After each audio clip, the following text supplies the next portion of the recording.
Good afternoon and welcome to the Disc Golf Pro Tour as we're here at the Green Mountain Championships in Smugglers Notch, Vermont. This afternoon we're going to be out here on the Fox Run course. It's going to be a little bit different than the Smuggler, that's good, than the Brewster Ridge course that we saw yesterday. Jamie, tell us a little bit about what we're going to see out here today. Well, we should expect to see a lot more open golf. We're going to have some beautifully sculpted fairways, almost a polar opposite challenge from what we saw yesterday. Actually, Robert, you caught up with the TD, Jeff Spring, to tell us a little more in detail about this course, which he was so influential in getting ready for this tournament.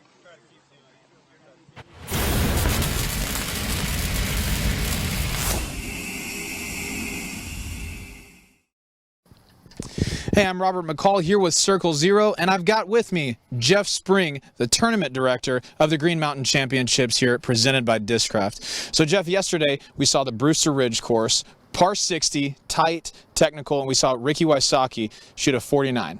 12 birdies, 1 bogey with a splash out, by the way. What can we expect to see today over at Fox Run? What's the difference between these two courses? Well, if last year was indicative of what we're going to see tomorrow, we might see another 49. Ricky shot the course record 49 out there. The par this year is 63, so if he does that, that would be even lower comparatively. However, after last year and we debuted this course in the 2 18-hole layouts for the Green Mountain Championship, we heard from the pros that these two courses work as a yin and yang. Okay. So the tight wooded course of Brewster is complemented by the open bomber fairways that you're going to find at Fox Run. Now there's a lot more OB, and it's a lot more length. So Brewster's about 7,200 feet and Fox Run's 93 plus. So we're going to have to see the top arms really air it out and have a chance to maybe make up some strokes out there. Absolutely. And I had the opportunity to walk the course yesterday and just see some of the course changes that I saw from videos earlier. And it looks, just like you said, the OB is exceptionally tight out there. And so for the big arms, do you think there's a premium just on distance, or really does it really have to be distance with accuracy out here? Well, for the normal golfer, okay. I think it's big distance, but I think you're right. There needs to be distance with accuracy. None of the holes out here are going to push past the limits of what the top pros can throw. So it's a blend. You did say the holes are pretty tight. I've heard that, they're pretty generous as well if you throw in the right areas. We try to pinch and widen, to really reward people who are playing with game management and course management. So it's going to be a blend of skills and distance accuracy, but also just having the right approach to your round. Totally. I love the risk-reward element that it looks like it's going to have out there. All right, so is there a signature hole out here, or maybe a hole that we should be looking for that stands out above the others? A lot of people talk about hole 7. It's the one par 5 out here. It's 1,150 feet, and it's a pretty true par 5 from the feedback we've gotten. Simon Lizotte has said in the past when playing here that it is a par 5 that he would not try to 3. Mm-hmm. Also, hole 18 right here. This has been extended this year. It's got OB on both sides. It's a beautiful turning fairway from left to right. It's got sloping green behind the basket, and it's the home hole. So a lot can happen. You may have a great round, and just even yesterday we saw some AMs taking some really big numbers, and they pile up quick. So later today we may be seeing some drama on the home hole. Excellent. All right, so the weather is beautiful. It's the afternoon round. Give us a hot take. Who's shooting the hot round? What are they shooting? Well, I think the hot round is really going to depend on what the wind does later today. If the wind is down, a lot of these holes are going to be very attackable. If the wind picks up, we're going to see a lot more dynamic scoring, I would say. We've got the downhill par 3, 450-foot hole 5 with the basket 20 feet away. Now, when the wind's down, I've seen pros make pretty easy work of it. When the wind's up, you're seeing discs in the water, hitting OB, and that's just one example of what the weather can do. I don't think we're going to see a 49. I think we're going to see some scores in the low 50s. That 49 last year from Rick was 1,100 rated, so it would take something pretty special, but I wouldn't rule it out. I'm saying low 50s and big arms. You can't discount Ricky. You got Alex Geisinger out there. Nate knows the course well, Nate Doss. This course is a co-design with Steve Brinster, so he knows the course very well, and I wouldn't count him out of throwing a really hot round out there, and just want to thank Brinster Design for coming in and putting a co-design in here with us. Big arms with control and accuracy, low 50s. Excellent. Well, this has been Jeff Spring, the tournament director here at the Green Mountain Championships. I'm Robert McCall inside Circle Zero. Catch up with us later on today whenever we watch round 2 from Fox Run here in Vermont.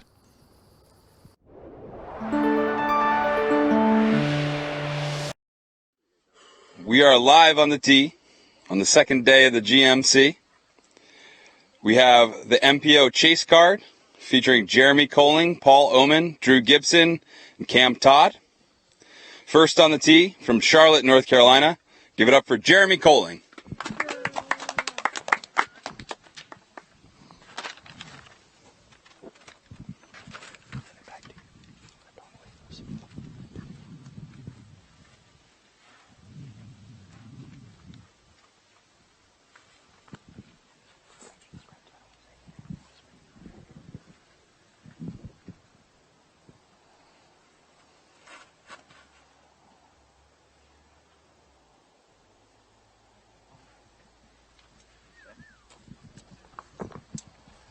Next on the tee, from Evansville, Indiana, Paul Oman.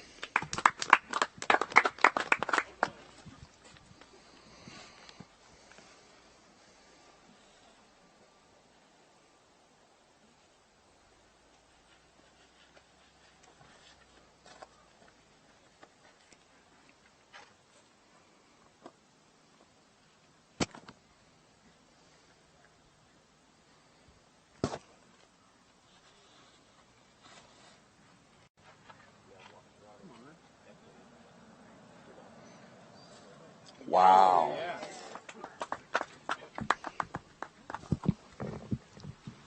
Third on the tee from Fair Oaks, California, Drew Gibson.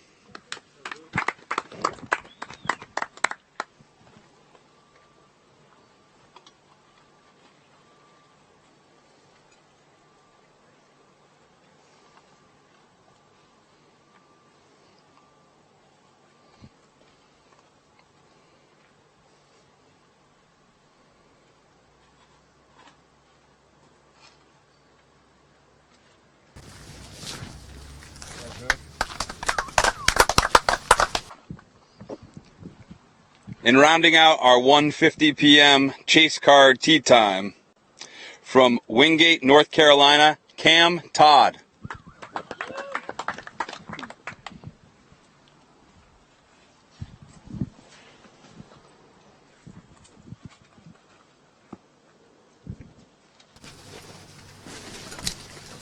Check in.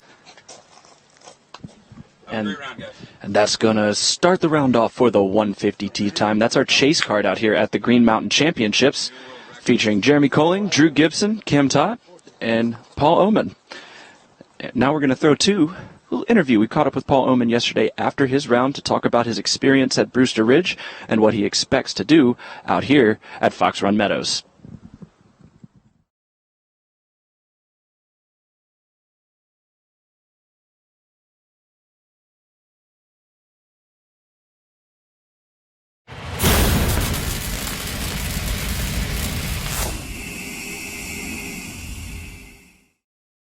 And we're back here just after the first round of the Green Mountain Championships. I have with me Paul Oman, who is currently tied for the lead in the clubhouse with a bogey-free 10-down round. You looked really smooth out there today, Paul. Tell me about it. I was a little nervous. I saw that my card mates they're all world champions in one way or another. So I kind of started over last night and realized we're just playing golf. We're just out here to have fun. So that's what I came out here and did. It's a great course, very fair. It's hard not to have fun out here. It really is beautiful out here, as we've been echoing on the broadcast all day.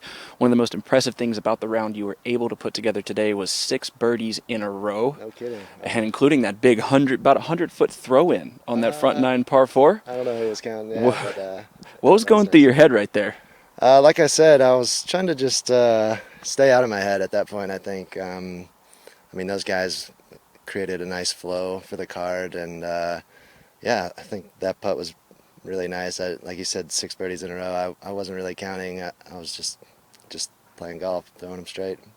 Playing golf at a very high level today. You have Fox Run to tackle tomorrow. What's going to be your game plan, and how is that different than Brewster Ridge? Fox is much more open. I think there's definitely more OB. It's much longer as well. Tomorrow, I think just the same game plan. Just have some fun and enjoy the area that we're in. These guys did a lot of work on the course, and it really shows. And I'm just gonna have fun, keep rolling. Stay smooth, enjoy shooting well, and we'll see you tomorrow at Fox. Thank you, Jamie.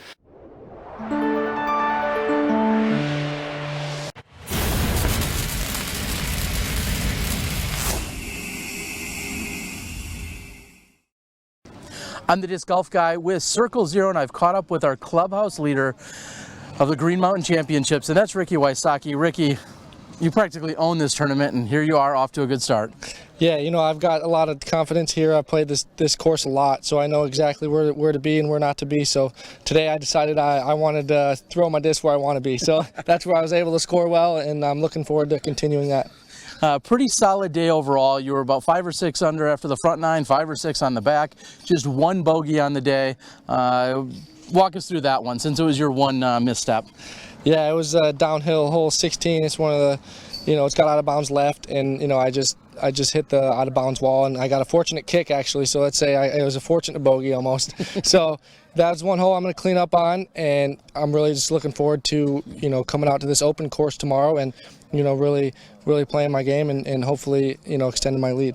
Well, and speaking of the open course, last year I witnessed you shooting roughly an 1100 rated round. A lot of things went right for you. How excited are you to move over there?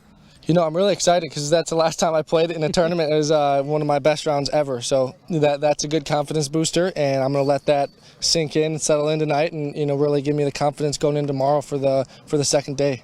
Now over here at Brewster's Ridge, is there anything that you think about knowing you're going to come here on the final day and wrap things up for the Green Mountain Championships when you do come back here in 2 days? Yeah, you know, I feel like this course has, you know, is a skill set. You need to have both sidearm and backhand. So I feel like I'm, you know, one of the best combo players in the world, and, you know, that really shows on this course because there's a lot of tough pin locations that are tucked in that, you know, may need a sidearm or a backhand to flex and reach those pins. So I feel like that's why I'm so successful. I'm so consistent with both sidearm and backhand. Well, we had people tuning in from all around the world watching the live broadcast today. Anything you'd like to say to all the Smashies and Disc Golf Pro Tour fans out there? Just thanks my dad. I know my dad's watching. The coverage is getting great, so I'm glad you can be a part of it. So thanks, Dad, and thank my sponsors, Latitude 64 and Delta Disc Golf Carts. All right, well, that's Ricky Wysocki. He's leading after day 1. We're looking forward to see him run over the Fox Run Meadows tomorrow, right here at the Green Mountain Championships.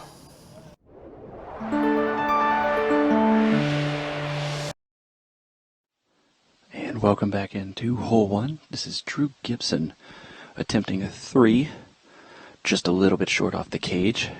Should pick up a 4 on the first hole at Fox Run Meadows.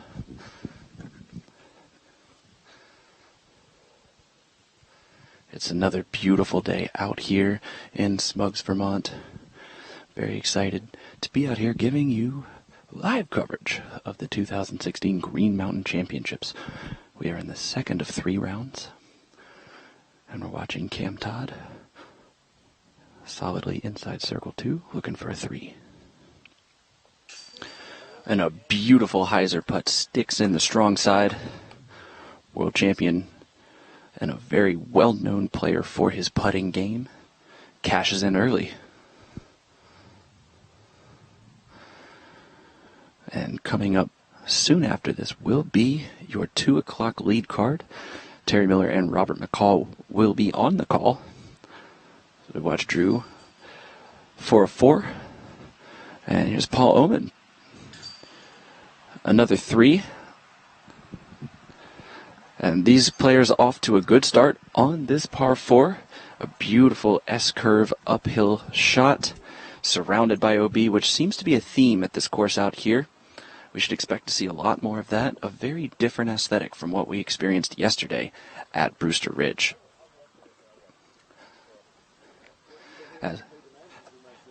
As we go over to hole 2, this is going to be a par 3, 270 foot, a really tight tee area. The first trees are the things to navigate. Very tight gap, but mostly a straight window here, and you really just want to get down and give yourself an opportunity. It seems like our lead card, the 2 o'clock card, is ready. So we're going to send it down to Terry Miller and Robert McCall as the second card takes their scores and get the action of the hottest 4 rounds from round 1. It's the Green Mountain Championships. Okay. Let me double check. It's a nice day, guys. It's beautiful. Really? Thanks. Johnny, do you want Jeff to introduce? All 3 worlds going to get in contact with you about sharing photos for that. Okay.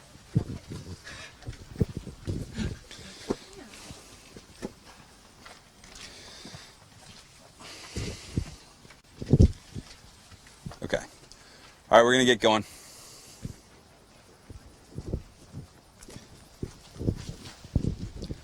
All right, we're live on the tee for round 2 of the 2016 GMC presented by Discraft. This is the lead card, 2 p.m. tee time. First on the tee, from Fort Mill, South Carolina, and 3-time Green Mountain champion, Ricky Wysocki.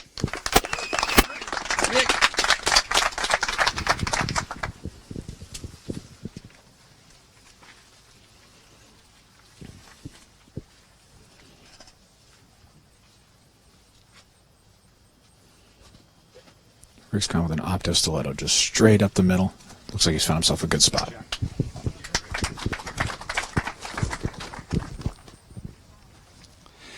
Next on the tee from Grass Valley, California, Gregg Barsby.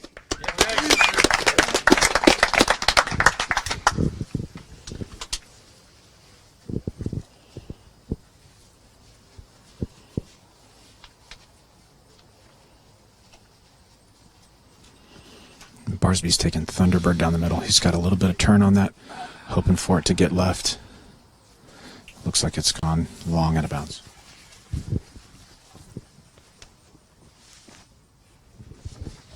Third on the tee from Asheville, North Carolina, Nate Sexton.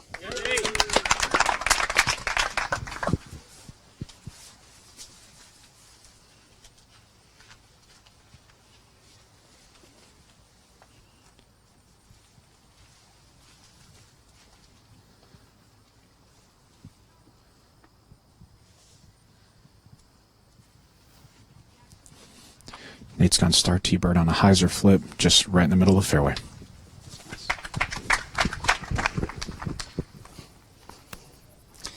In rounding out our lead card, 2 p.m. tee time, from North Carolina, Michael Johansen.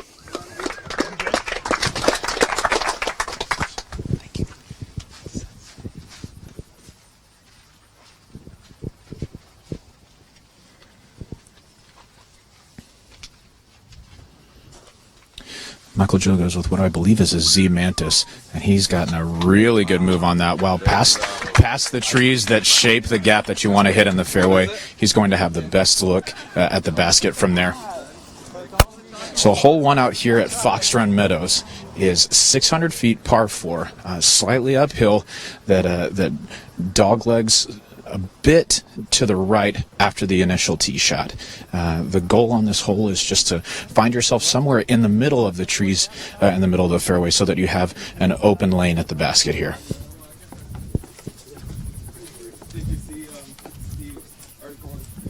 As Jamie said earlier, the Fox Run course is certainly more open than the Brewster Ridge course. However, there are OB stakes just all over the course out here, and so in order for our players to score well, they're going to have to be very accurate with their distance shots.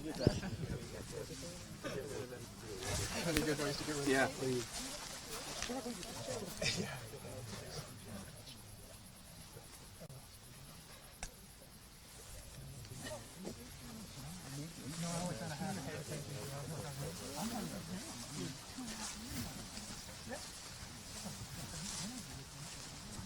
Looks like Gregg Barsby is going to be the first to throw from his out of bounds. Oh, I'm sorry. Looks like Ricky Wysocki and Nate Sexton are next to each other in the middle of the fairway. So they're figuring out their lies right now.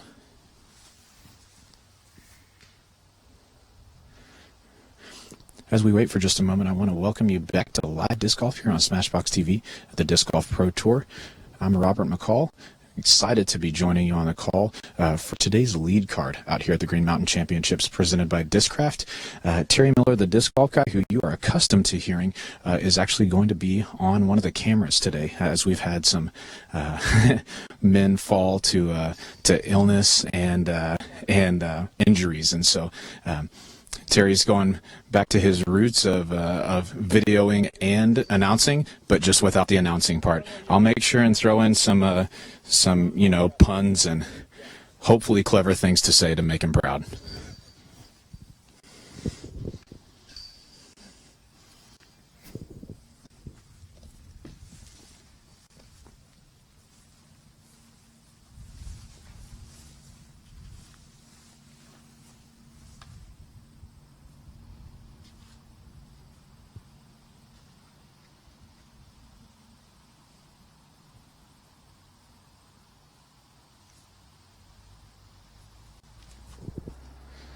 Nate Sexton's gone with a Sexton Firebird. He's put a good move on it.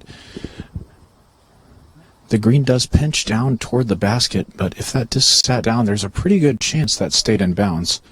It's hard to tell from our vantage point, but that looks like a good shot from here.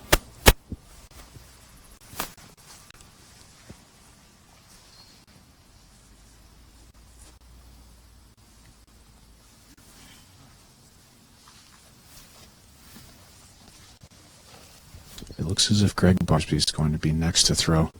He's pinched up on the right side of the fairway after his out-of-bounds drive.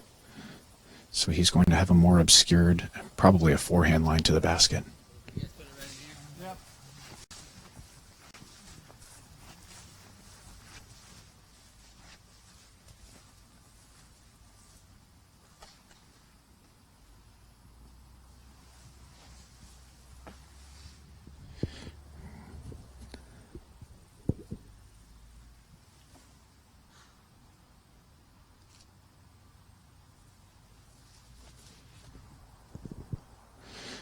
Gregg's picked his Millennium Sirius Scorpius.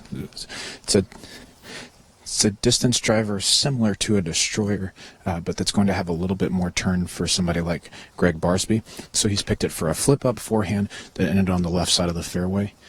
He's looking to be about maybe 70 feet from the basket or so.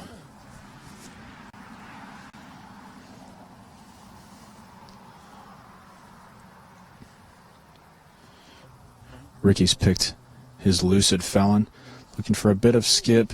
Looks like it's gotten very close to the basket. He does get some applause from the gallery, so looks like he's thrown a very good shot there by Rick.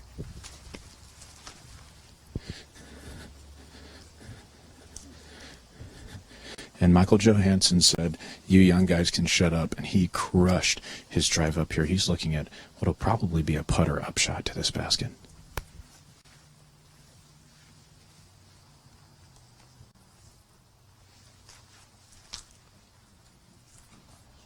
It is a putter. He's gone with his ESP banger just on a straight line. Finishes just a bit right of the basket, but that's a great shot by Michael Johansen, making quick work of this 600-foot par 4 hole 1.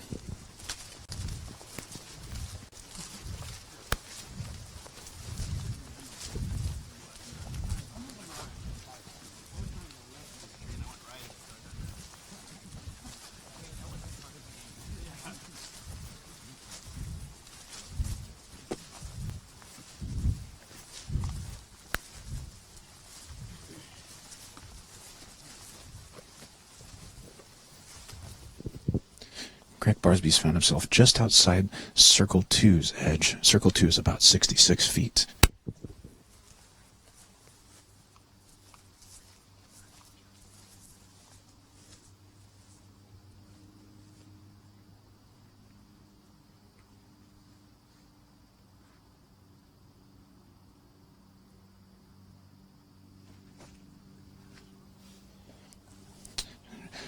Barsby isn't really pleased with his effort out of his hand. Looks like it just went a little bit right. He's going to settle for a bogey 5 on this opening par 4. And wow, it seems like MJ's come up a little bit shorter than we thought. His banger settled at about 29 feet. He is inside the circle for his birdie 3.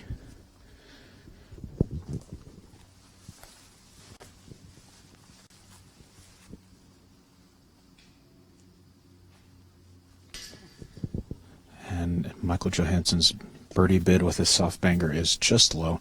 He's going to take a 4 on this opening hole. Nate Sexton from 18 feet. Bang, bang. Nate is in for a birdie 3 after a fantastic turnover upshot. Flex back to the right. And Ricky's inside Nate, so he'll tap in for a 3 as well. That's been hole 1 here on the Fox Run course at the Green Mountain Championship. As our other competitors tap out for their par and bogey, we're going to hear a word from our sponsors as we move over to hole 2, which is a shorter par 3. Definitely an opportunity for our competitors to score.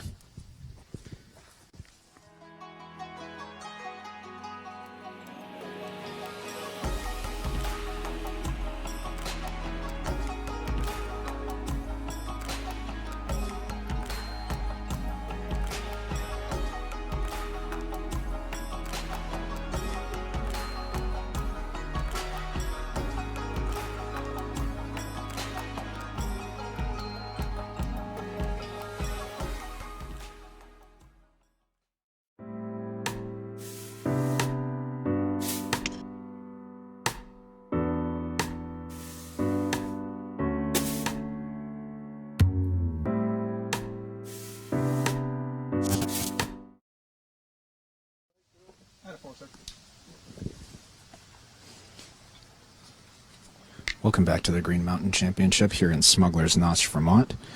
We are on hole 2, which is a 270-foot par 3 through a fairly narrow gap. The green is going to run away from left to right and slightly downhill.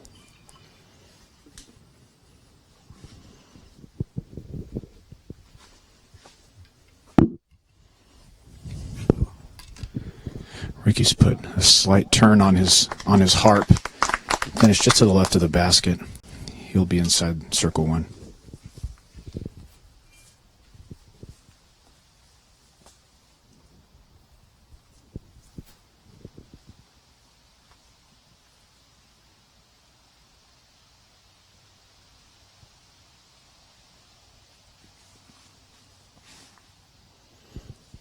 Nate's gone with an R-Pro dart on a hyzer flip.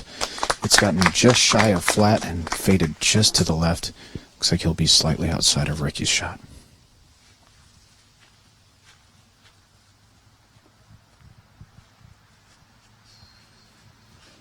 Michael Johansen's picked the same ESP banger that he threw on the other upshot. It's tracking right at the basket. Oh, it had to be just under the basket. A fantastic shot by Michael Johansen.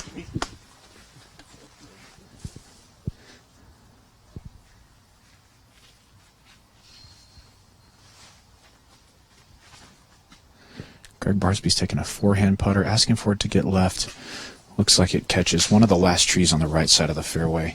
So his drive will be the shortest of the bunch.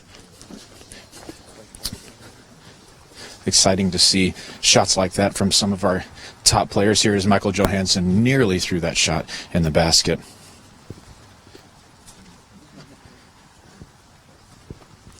As I was walking these courses yesterday to familiarize myself a little bit, some of the amateurs were playing out here, and this hole is one of the shorter holes on this course. And I expected those amateurs to probably have maybe a 2 or just a couple of 3s, but they went 3-4, 3-4, and so this hole was made to look pretty easy by our top pros right here. Gregg Barsby is once again just outside circle 2.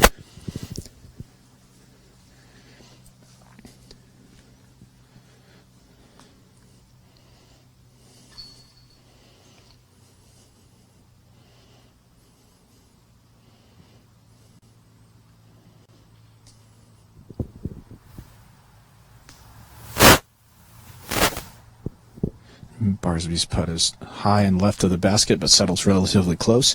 If you are new to the broadcast, Circle 2 is a term that we use here on the Disc Golf Pro Tour for being 66 feet from the basket. Circle 1 is what we refer to as the circle, or inside the circle. From that lie, players cannot follow through when they release their putt, so they have to maintain balance. Nate Sexton is just inside that Circle 1, about 31 feet.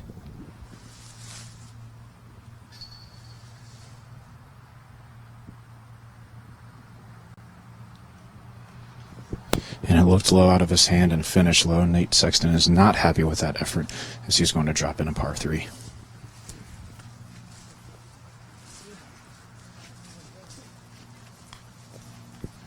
And after nearly running his tee shot on the basket, Michael Johansen is 15 feet away. And he's in for his birdie too. What a great drive and putt by Michael Joe. Ricky Wysocki is absolutely parked as he drops in for his birdie too, leaving Gregg Barsby and Nate Sexton to drop in their par 3s. We're moving over to hole 3, another par 3 with a blind tee shot. You're watching live disc golf here on Smashbox TV at the Disc Golf Pro Tour. Flashlight LED disc golf discs just changed the game. The unique Disco Select feature allows everyone to choose their own color by simply pressing the middle button, then pressing it again during the first rotation of colors when the one you want appears. Or you can leave it in disco mode, rotating through the 6 different colors for the duration of your game. Designed by serious professionals, crafted from Night Eye's unrivaled sure grip material, and featuring Night Eye's patented fiber optics array, these discs strike the perfect balance of durability, stability, performance, and just plain awesomeness. With easily replaceable batteries and an uber-long life, the Flashlight driver, mid-range, and putter will shine as they blaze your path to victory, day or night. Night Eyes. Discover your solution.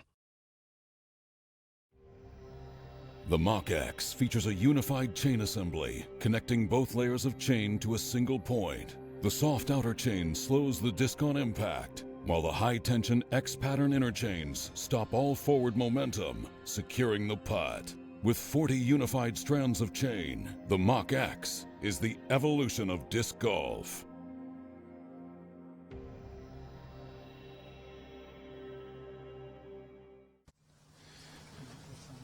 Welcome back to the Green Mountain Championships presented by Discraft. We've got Ricky Wysocki on hole 3's tee.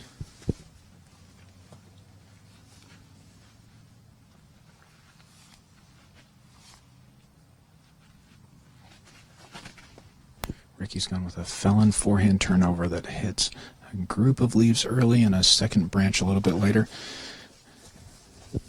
It's hard to tell what kind of look he'll have at the basket from here, as this is a blind tee shot, but I assume he'll have a look.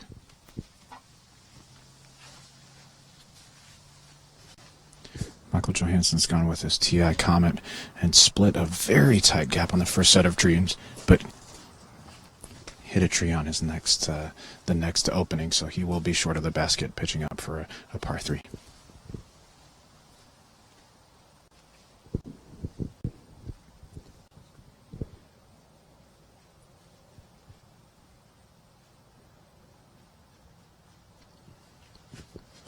Nate Sexton has gone with a Star T-Bird forehand roller that looks to have great speed. It gets a big hop near the basket. Looks to be the best tee shot we've had yet. Nate informs us that's the first time he's tried that shot.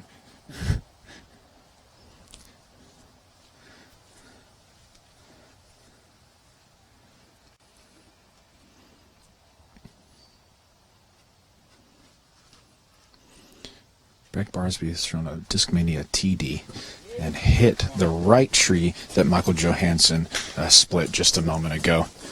You got to like the confidence in somebody like Nate Sexton, who steps up to a tee like this, a blind uphill tee shot, throws a forehand roller, and says, that's the first time I've tried it. That's why this guy is one of the best players in the world. A disclaimer to you listeners out there, do not try that at home. Your results will most assuredly not be those like Nate Sexton's results.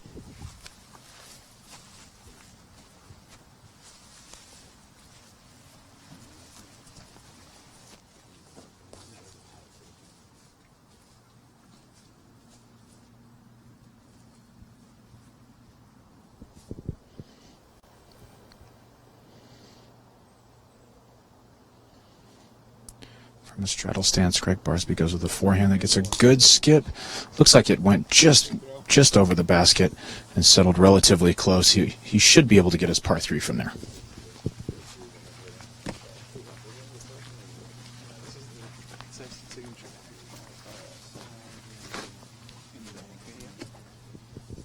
Michael Johansen is walking up to the basket to survey what his upshot needs to look like. He's got several trees between himself and the basket.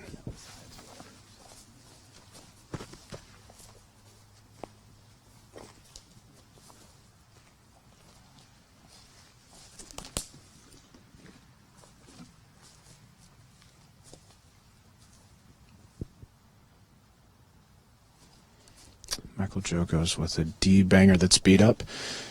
Puts it just on the right side of the basket.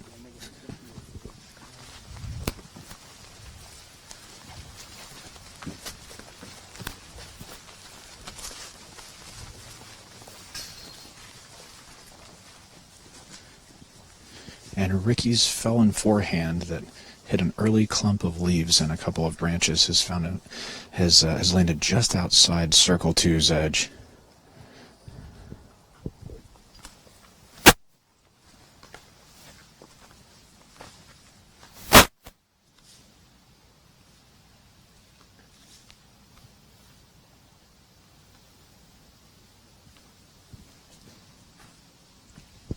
And Ricky gives it a good bid from about 68 feet.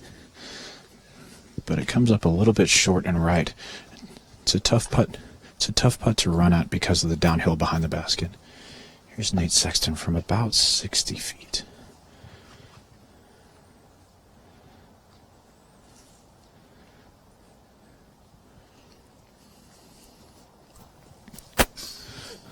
And Nate catches chains and basket. But it hops out and rolls away down the hill. A brutal roll away from Nate Sexton after a fantastic putt that might have been an inch off of going in the basket.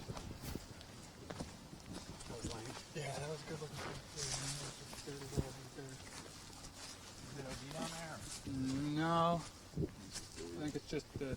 Our players are questioning if there's out of bounds down there. I don't believe it is out of bounds, but it's certainly not going to be a favorable lie.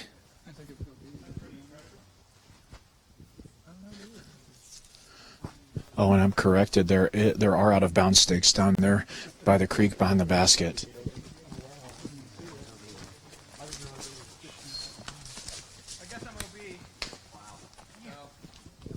And wow, Nate Sexton has rolled out of bounds.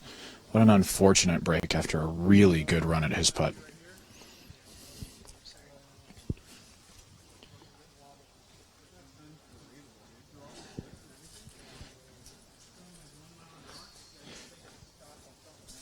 As Nate sets up for his putt, he is incredulous at the roll that he's just gotten. And if you've played tournament disc golf before, you've heard of what's called a tournament roll, where a disc should stay in a certain place but just gets a roll and it just rolls and rolls and stays on its edge the entire time. That's exactly what happened to Nate Sexton. He's got his ABR in his hand looking at an opportunity for a bogey 4 with a lot of trees between he and the basket. Nate's asking about his footing to make sure that both of his points of contact are in bounds, as you cannot have any part of your body out of bounds when you throw a disc, whether a putt or a drive.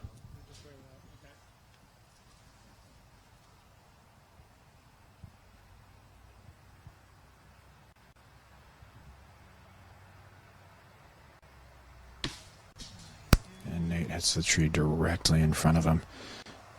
He's only progressed about 4 feet to the basket. What an unfortunate break.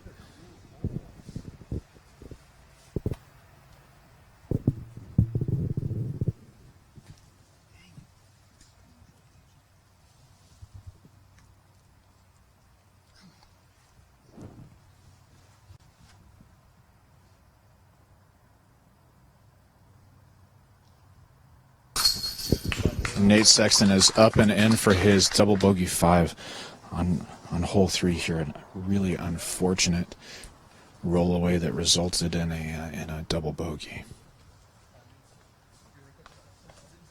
It's great focus by Nate Sexton to make that putt even after the unfortunate roll.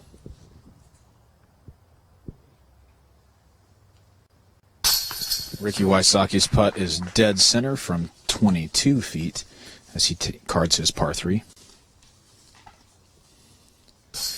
Michael Johansen is in for his 3, and from literally under the assembly of the basket, Gregg Barsby drops in for his 3. We've got a long walk between hole 3 and 4 out here at the Fox Run course, so we're going to hear a word from our sponsors. Then we're going to catch up with Jamie Thomas, who's following our second card, and see how the action is going over there. Stay with us. You're watching live disc golf here on Smashbox TV.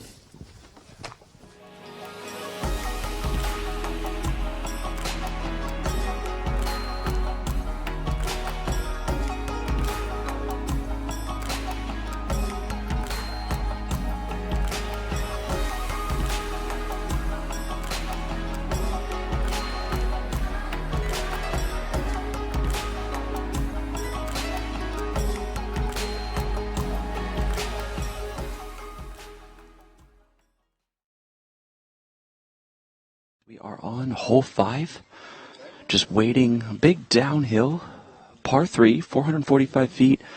All the guys on this card will easily be able to reach this pin, so we're waiting on that card to tee off. We just came off a star frame on the hole 4, par 4, out here at Fox Run Meadows. It was the first hole where these guys really could open up and let the big hyzer hang out. All the guys did it to perfection. So here Jeremy Colling taking the scores. And so far on this chase card, we have some really solid play from all 4 of our competitors. Cam Todd, the 2001 world champion, has stood out so far. The putter is working. Go buy some Cam Todd putting DVDs or VHSs or whatever he's got, because he can walk the walk just like talking the talk. And once again, it's just beautiful day out here. The spectators are starting to filter in, watching these guys show what they can do. And it's going to be Jeremy Colling approaching the tee first on what is best described as the dictionary definition of risk reward. How do you want to attack this hole? There's OB lining the fairway with the stakes. The water is within 20 feet of the basket, as Jeff Spring was telling us yesterday, and right in the flight path of the right-handed hyzer. And as the wind starts to pick up into a slight headwind, throwing downhill with danger all around, anything can happen. Oh, excuse me, it'll be Cam Todd throwing first.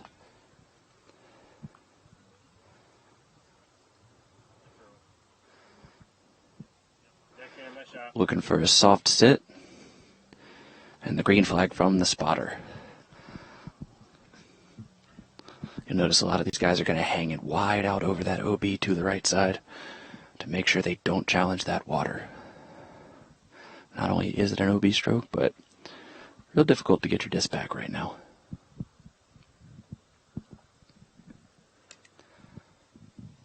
Drew Gibson following suit, but that's standing up on him.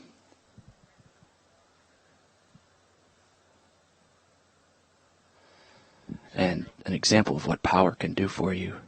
Drew was able to elevate that disc enough to overcome the stand-up on the hyzer and still fade back inbounds. Big Germ will be third on the tee.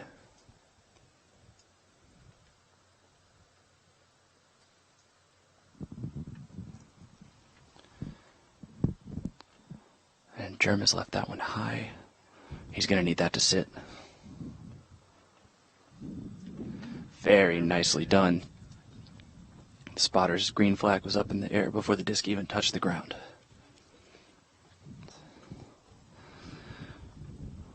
And last but certainly not least, Paul Oman.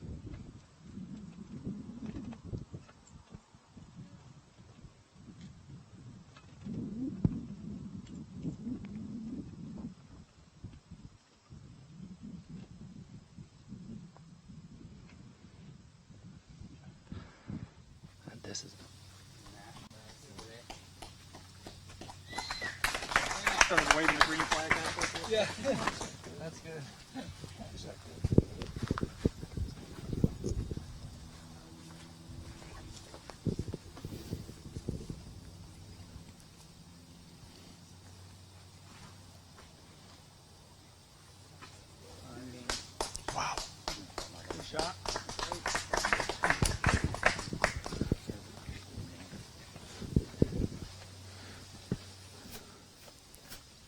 Welcome back to hole 4. We've got Gregg Barsby on the tee.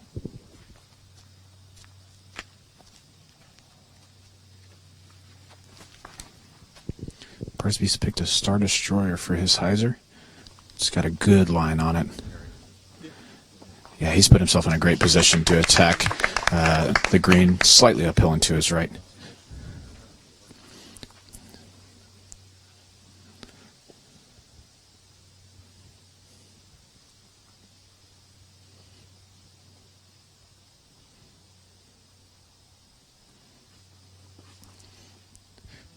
Nate Sexton's Star Destroyer has come out of his hand right. But he's gotten the green flag. He's plenty far enough up the fairway that he'll have a good look at the basket here. Just before Gregg Barsby and Nate Sexton threw, we got to watch Ricky Wysocki and Michael Johansen just absolutely crush a couple of drives down this fairway. Hole 4 is a par 4 that measures in at 645 feet. Most of our players are just going to throw a big hyzer out over the right gap, and then throw for most of them, probably less than a 200-foot upshot to the basket. If I was to rate the holes on this course by level of difficulty, for these elite players, this has to be one of the easier birdies on the course.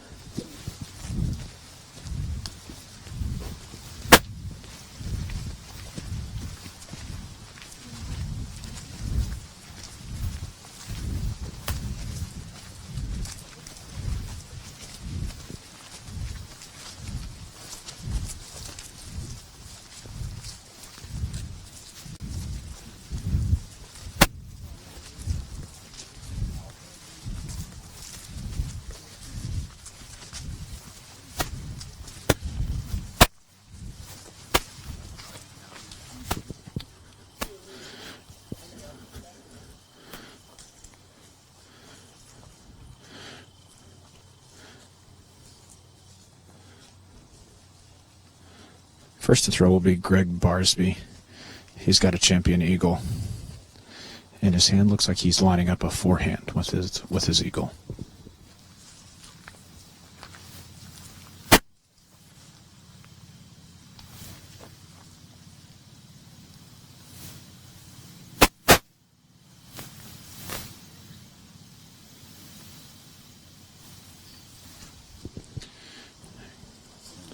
Gregg's put a great move on that eagle. He has hit the rock assembly by the basket, rolled to about 25 feet. He's going to have a tailwind putt from there.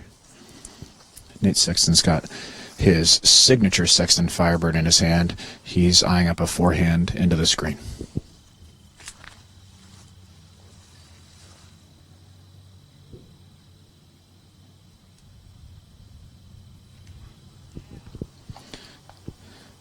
Sexton's upshot has a bit more hyzer on it. It bounces onto the rocks and back off.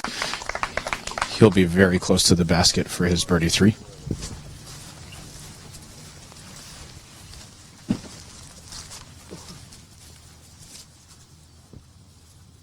Michael Johansen has gone with his Z crank for his tee shot and has put it way down the fairway. He's got his ESP banger in his hand. He's been throwing for straight up shots all day. He gets a bit of turn, but it's a really straight shot right by the rocks. He'll have a great tap in. Sorry, tap in may be a misnomer, but for these guys, a lot of distances are a tap in.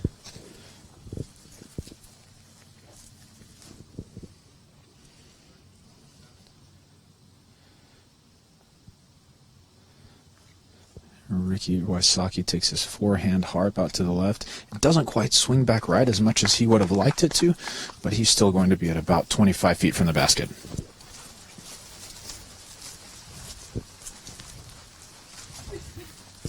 As we walked past the tee of hole 4, we finally had some wind to speak of. It's not much, but it was enough that a couple of our competitors started checking the wind. So we will have a little bit more, that will have a little bit more effect on the discs as we get to the more open holes of this course.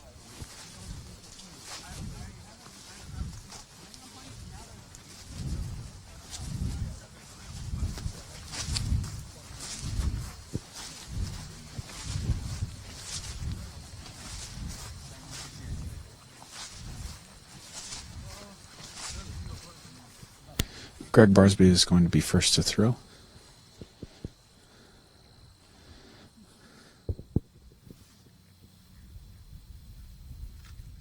Barsby's putt is up and in from 20 feet for his birdie 3 on this 600-foot par 4, hole 4.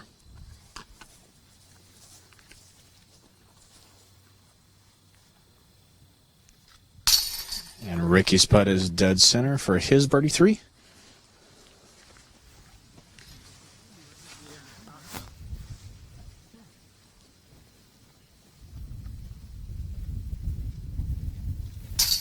Nate Sexton is in for birdie.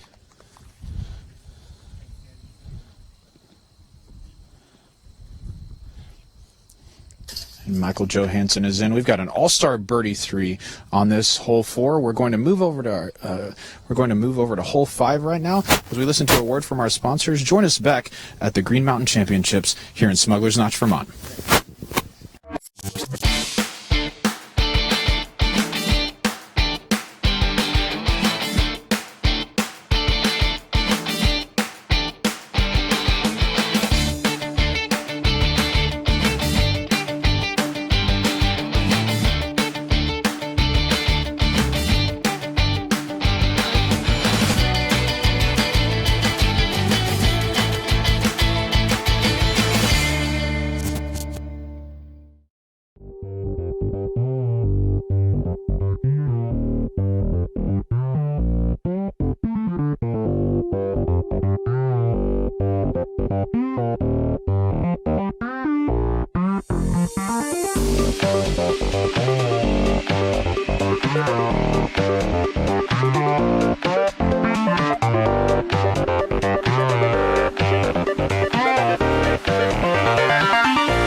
Legacy Discs and Upper Park Designs have collaborated to bring you this new edition Rebel backpack bag. The Rebel has a 25 disc capacity with vertical and horizontal storage. The bag is lightweight and very functional, one of the best on the market. Pre-order yours now through discgolfblackmarket.com and you will receive a limited edition stamp of our long-awaited disc, The Enemy. I'm Steve Rico, and I approve this message.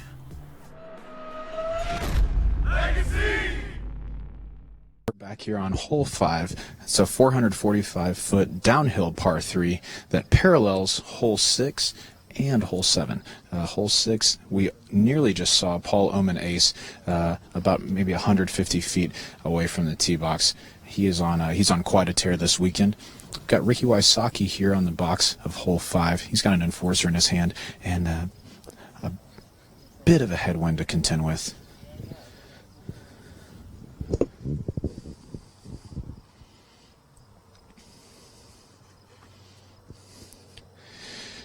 Shot looks like it's come out a bit left of what he wanted, but it's tracking nicely at the basket.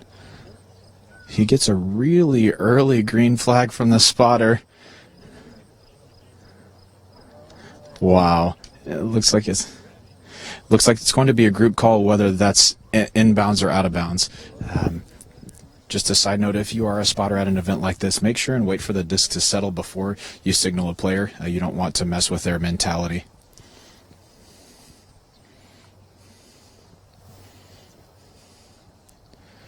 Michael Johansen's gone with the TI Nuke. He's hung it out quite a bit farther to the right than Ricky's. It's tracking toward the basket, maybe slightly left. And he sticks it really close to the basket, maybe 20 feet away. That was a great shot.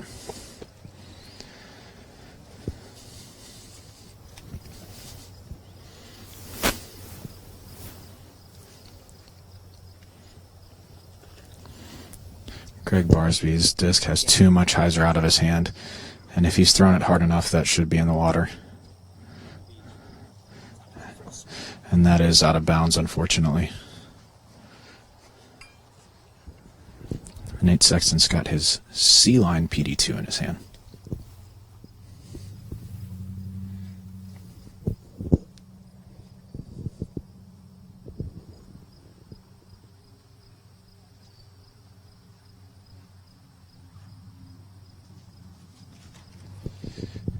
After a few of the patented Nate Sexton disc flips, he lets his PD2 go out on him. What looks like a beautiful hyzer. Comes up slightly short of Michael Johansen's, but he will have a look at this basket for his birdie too.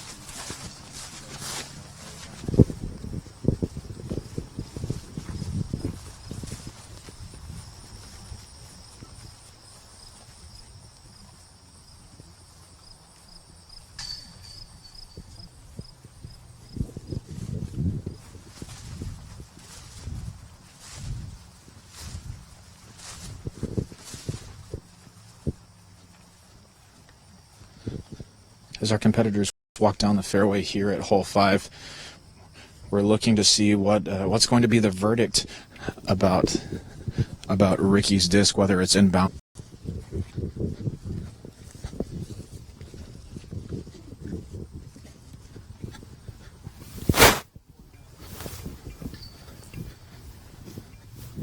We know that Gregg Barsby's disc is out of bounds, but we've got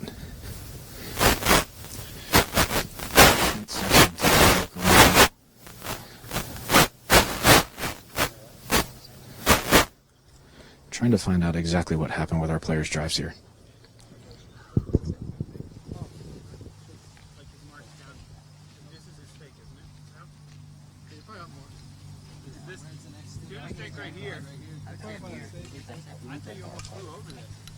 I'll give you on this side of the trees. I don't know. Something in here is fine with me. So instead of taking the out of bounds from the water, Gregg Barsby's disc looks like it did cross out of bounds a little earlier than that, so he's gotten a spot slightly closer to the basket. However, it's going to be probably 90 feet away. I expect this to be a layup to take a bogey for.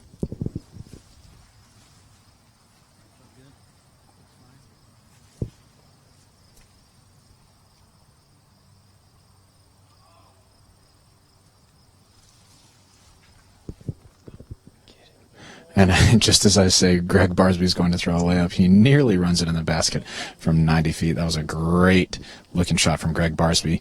Even as a competitor over on hole 7 grunted "go" extremely loudly, I think he was probably talking to Gregg Barsby's disc as well. Here's Nate Sexton from just inside Circle 2's edge, about 60 feet.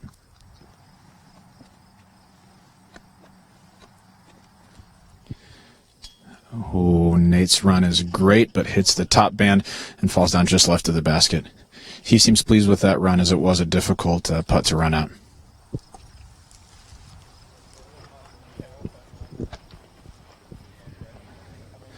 Now we've got our players trying to determine if Ricky's drive is in bounds. They're each surveying the situation.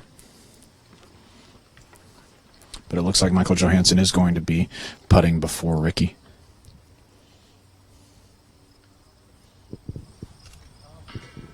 And Michael Joe's putt is low, immediately out of his hand. Hits low right side cage. He's going to settle for a par 3. We've got Nate Sexton pulling out the acrobatics for this call as they look to see if Ricky's disc is safe in between the two stakes. What these players are looking to do is see if the line directly between the two stakes is the out of bounds line. And so if any part of the disc is in bounds, in fact, on the right side of those stakes from their vantage point, Ricky will be in bounds no matter what percentage of the disc is in bounds. If any of it is in bounds, then the entire disc is in play.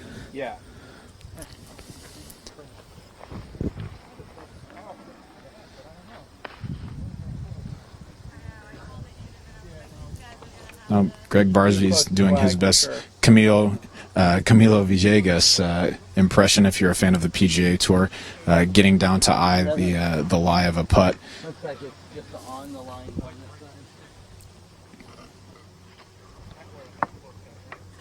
Now they've switched to the other stake to see if they can get a better sight line from there.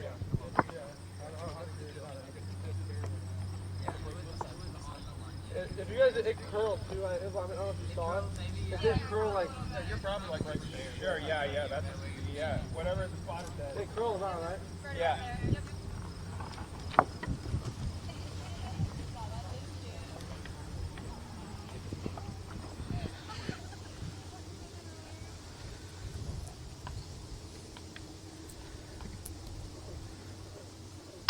Ricky's putt is up and in. It's hard to tell if that was for a par 3 or a birdie 2, but we'll get some clarification in just a moment and let you know in just a second. Michael Johansen's going to tap in for his par 3. Nate will tap in for a par 3. And Gregg Barsby, after nearly running his putt in from about 90 feet, will tap in for a bogey 4. We're moving over to hole 6 here on the Fox Run course at the Green Mountain Championships. Stay with us as we hear a word from our sponsors.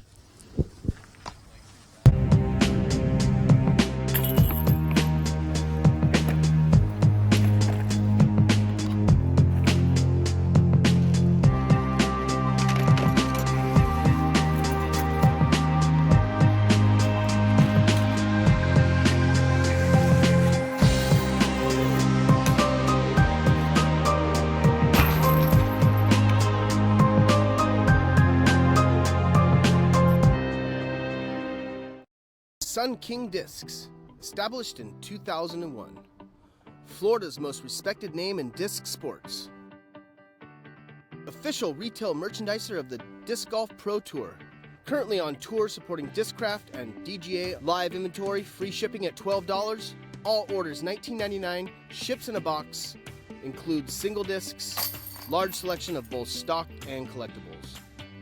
Check out the website at www.sunkingdiscs.com.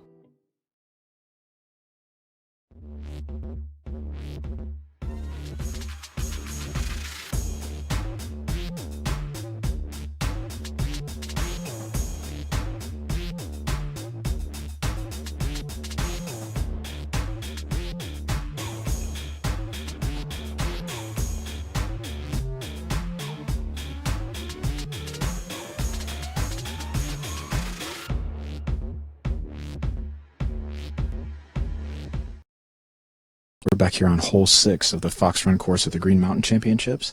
This is an uphill 290-foot tee shot.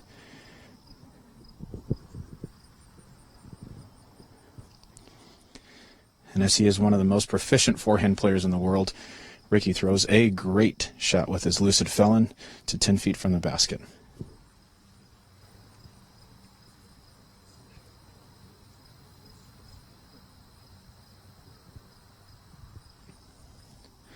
Michael Johansen's picked his ESP banger and has put a gray light on it as well. That's come to rest 25 feet from the basket.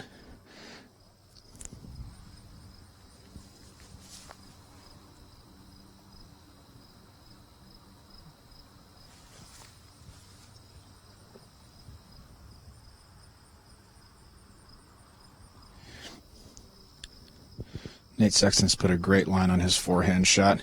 He's gone with an Excalibur and landed just outside of Michael Johansen's shot. Maybe 22 feet. They're probably at about 20 and 22 feet, respectively.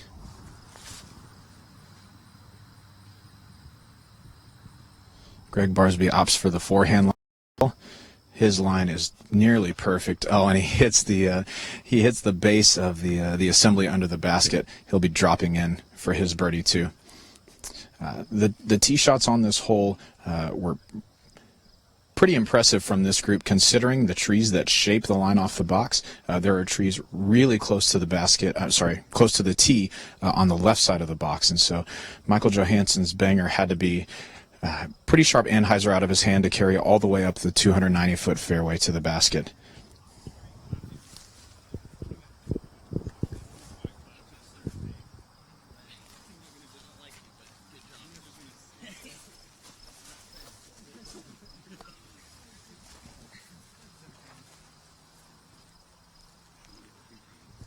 Though this hole is deceptively uphill from the tee box, it is a hole that we expect a lot of our top players to card birdie 2s on, and each one of our lead card competitors have put themselves in position to do just that. Here's Nate Sexton from 22 feet.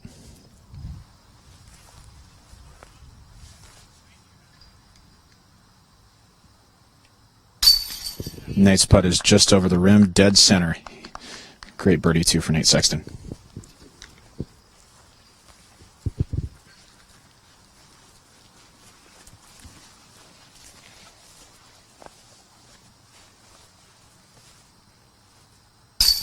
Michael Johansen's putt is good on the right side of the basket.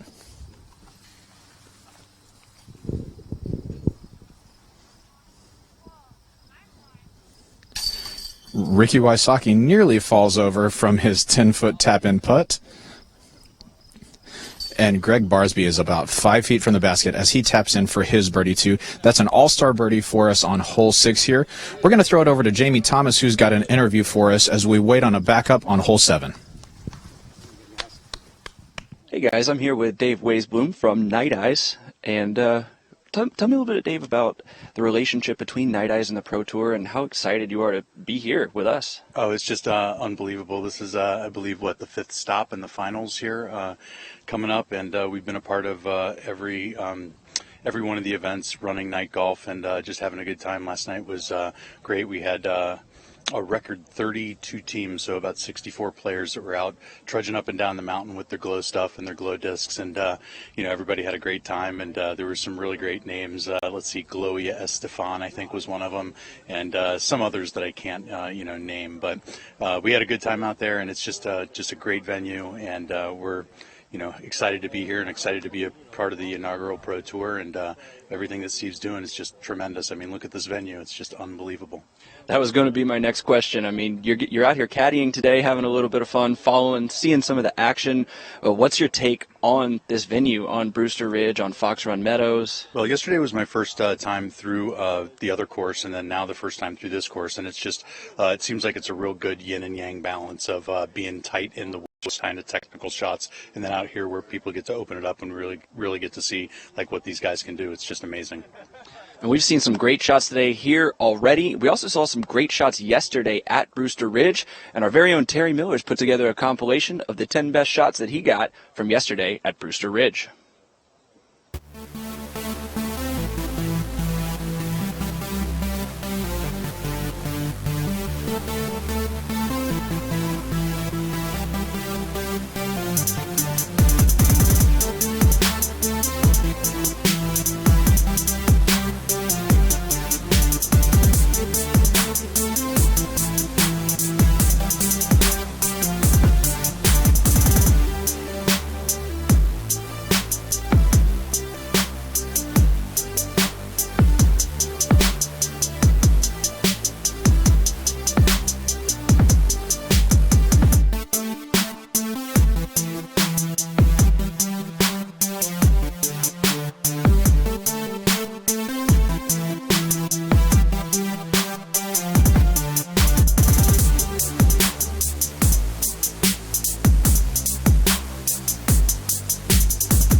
The way I sort of think about it, like you get in the lead and there's a part of you that wants to be like, oh shoot, I'm in the lead, this makes me nervous.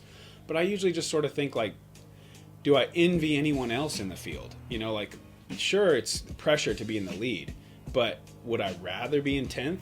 No, I mean, whatever, so it's, you don't really have a choice. So at that point, then I can kind of just sort of breathe and relax about it, because I'm happy that I played well enough to get to where I am. Just because you're in the lead doesn't guarantee you anything. You just want to go out and stick to your guns and just see if you can come out on top.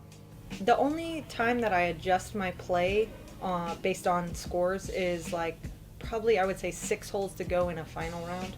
I don't think about it starting off on tee ever, because so much can happen, especially with disc golf. We have so much OB out of bounds, and it just, you could have a 3-stroke swing at any given moment, even on a hole that's you think is a birdie hole. I mean, the way discs come into the baskets and roll, it's just, you literally cannot give up until the last putt's in. And so I feel like even if I have a 2-stroke lead, I still am playing conservative, but you know, aggressive when I feel that I can.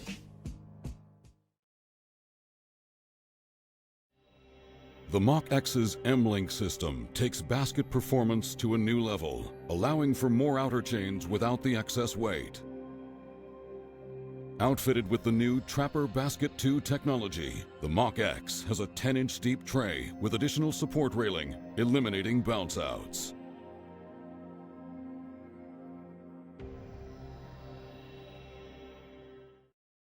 Hello everyone, I'm the Disc Golf Guy here with the Pro Tour and one of our favorite Pro Tour sponsors, Scott Kesey of DGA. Scott, join a little East Coast action here. Yes. Welcome. How are you doing today? Thank you. Great, great. First time in Vermont, enjoying it. So DGA has been a phenomenal sponsor of the entire Pro Tour this year. Tell us what you guys have going on. Well, you know, when Steve got a hold of us, said he's getting this thing going, you know, it seemed like a great opportunity to support. And this is my first Pro Tour event. I want to come out, see how the whole thing was going, and looks really great. I'm really excited about it. Did you miss your tee time? Why aren't you out there throwing? A little after competition action. We got some fun stuff going on, but it's fun, you know, hanging out, enjoying it. So we're enjoying a beautiful fall day out here on the East Coast. Tell us what's going on the West Coast. I know you guys are very busy with an entire Steady Ed tour and series. What's going on out there? Yeah, we run the Steady Ed tour. It's a collection of top California events. We just wrapped up Visalia, the End of the Trail Classic. Got Coyote Classic coming up down near Ventura here in a few weeks. And then NorCal Championships will be the end of the event. So just a fun way to help support California disc golf. And DGA putting in baskets all around the country. I know it gets to this time of the season when you guys are attending shows and trying to work with more and more park and rec departments. If someone was interested in developing a course, how do they go ahead and contact you guys? Yeah, you just go to discgolf.com, really easy to find. Plenty of information on course development there, basket options, quote requests, contact us for assistance in designing courses, pretty much everything you need to get a course up and running. So it'll be just our little secret here, but tell us what's in the works. Any new products, new baskets, configurations, discs? What do you guys have in the works? It'll be our little secret right here on the Disc Golf Pro Tour. Always working on things. Had a couple great disc releases this year. Beginner-friendly driver called the Sail. Great disc. Sneaky fast. Then our most recent release is a fairway driver called the Pipeline, and we couldn't be more excited about it. It's just a great straight flying fairway driver. Getting a lot of great feedback on it. All right, well, that's Scott Kesey with the best web address in our entire sport, and easy web address in the entire sport. That's discgolf.com. Again, Scott Kesey and Terry Miller, the Disc Golf Guy. Let's get back to more action right here on the Disc Golf Pro Tour.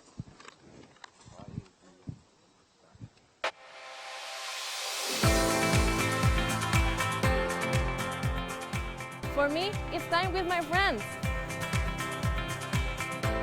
For me, it's a walk in the park. For me, it's my job. Go in. Oh. For me, it's all about the exercise. For me, it fits into my busy lifestyle. For me, it's my passion.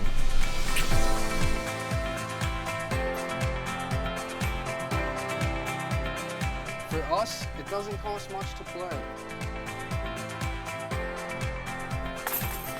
For me, it's fun.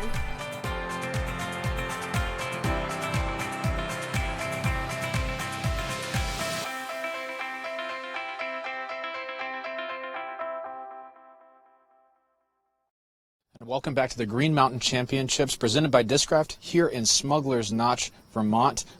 If you are not standing here, I assume that you wish that you were. This place is unbelievable. We are surrounded by mountains. Everything is green and lush. It's about maybe 68, 70 degrees. It is fantastically beautiful out here. I said it yesterday and I'll say it again. If you haven't been out here before, you need to get out here. It is incredible. I wanted to update you on something that's going on with the Disc Golf Pro Tour, and that's our standings right now. So the Green Mountain Championship is the crowning event of the Disc Golf Pro Tour, but the Pro Tour finale is going to start on Saturday afternoon. We're going to explain that more as the weekend goes on, but I wanted to give you an update on some players that you should be watching because they're right around the bubble or the cut line to make the top 8 in the Pro Tour standings. The top 8 in the Pro Tour standings are people who are going to get a bye into the semifinals, which means that they're closer to the big money, which, by the way, the winner of this tour finale takes home $10,000. That's right. 10, then also 1,000 after that. $10,000 to the winner of this championship. So here are some players that you need to keep an eye on.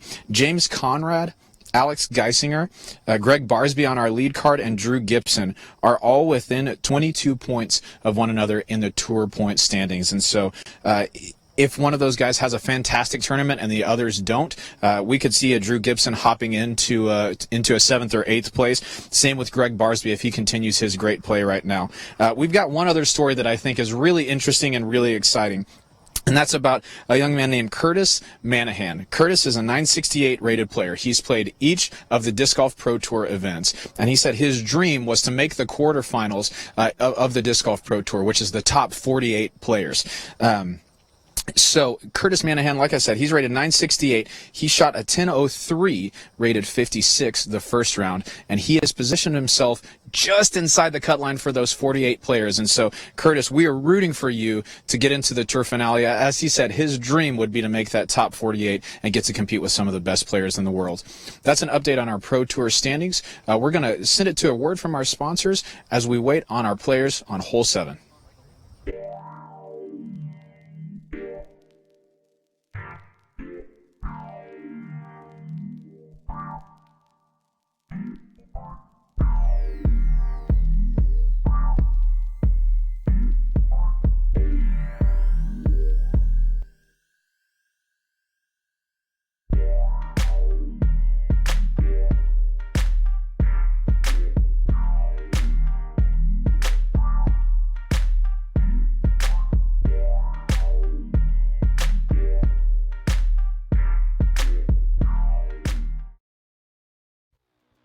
Thank you for watching the Disc Golf Pro Tour, brought to you by Daredevil Discs. Unleash the animal in you. And by Keen. Follow your feet. And by Infinite Discs. Disc golf reviews, best prices, and fast shipping.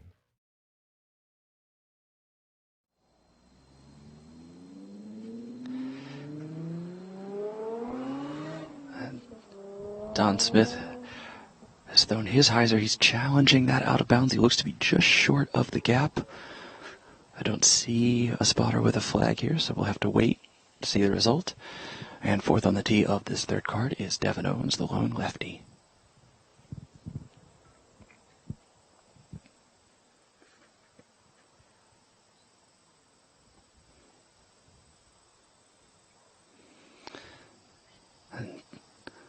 The spotter gives the red flag for Devin.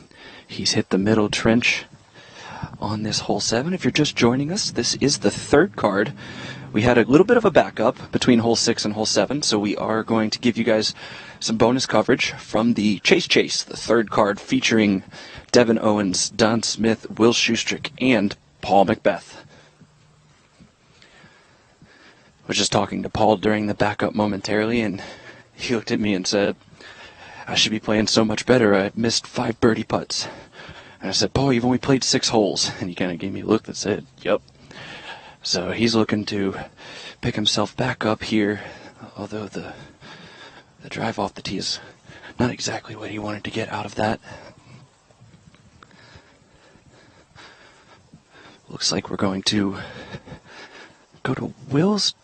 It's going to be Will or Devin throwing first here.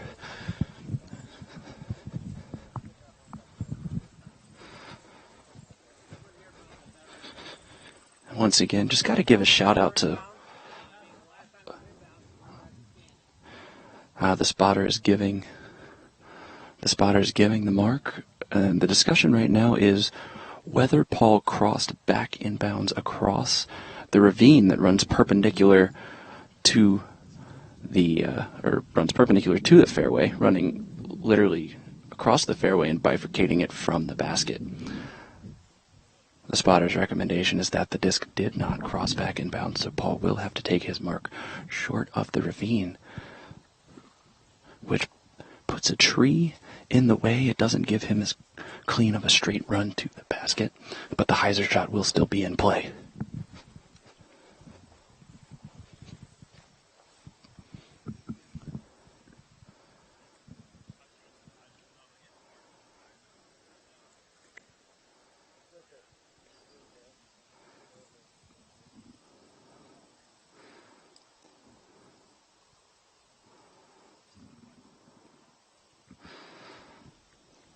Oh, excuse me, guys. That's my fault. I was looking at the next basket.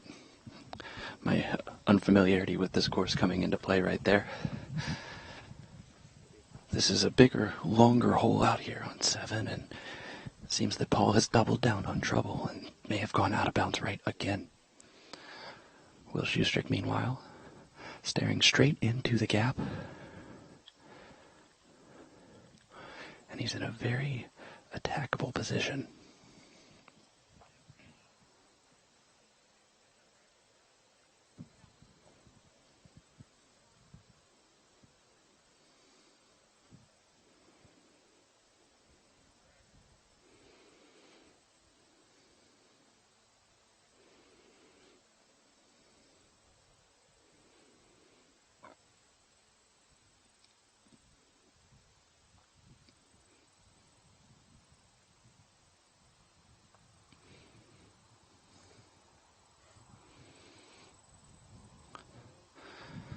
Will's looking for that disc to hook up. It tickles the edge of the trees out of bounds, but does hyzer just inside of it, getting the green flag from the spotters, and he is way up the fairway. This hole here is one we talked to Jeff Spring, the tournament director, yesterday. He was telling us this is the famous hole that Simon said he would never attempt to 3. This is the big par 5 stretching out at over 1,100 feet. And we're looking at Devin Owens, who will also take a mark, as his tee shot was just a little bit too aggressive. There's a little bit more of a wind down here, a few hundred feet off the fairway, than was able to be felt at the tee. So that little bit of trickery may have come into play for some of these guys on this card.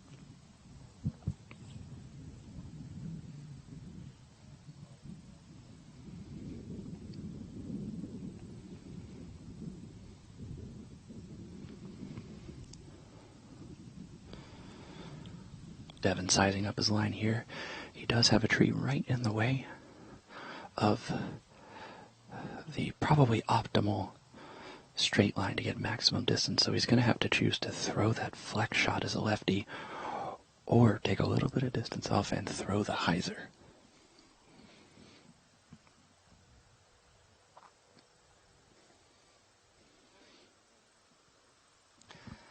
He does go for the hyzer. And it touches down in the fairway, looking to see the result of the skip. And the spotter didn't give a very clear indication for us there. Nevertheless, we do have to say thank you again to all the spotters and scorekeepers that are able to bring us live scoring. Courtesy of UDisc, all the live scoring and statistics are available on udisclive.com or the UDisc app. Please support them. I know so many of you guys already have. Over 45,000 followers, I was told. For UDisc on Facebook, as we see Don Smith playing a smart hyzer. He's seen some guys already take some OB strokes. Very smart play by the crafty veteran from Santa Cruz. And again, if you're just joining us, this is the 2016 Green Mountain Championships, the second of 3 rounds. I have a little bit of a tight format this weekend, as we just heard Robert McCall talk to us about how the standings are going to break down and who's going to be sneaking in on the bubble and who's going to be on the outside looking in. Right now, we're going to play this afternoon round, and we're going to head back over on Saturday morning to play the finals. So it's going to be an 8 a.m., I believe, local time shotgun start for the final round tomorrow. And that's going to determine the Green Mountain Championships. That's going to determine the winner of that event. Then in the afternoon, we are going to cut to the Pro Tour Championships, which is a very unique format that I personally have never seen in disc golf. And that is what Robert was describing to us just a little bit earlier, where the top 8 players will get a bye. And there will be a sort of a, not quite match play, but you are playing your card for the other numbers 9 through 48 in order to battle for the $10,000.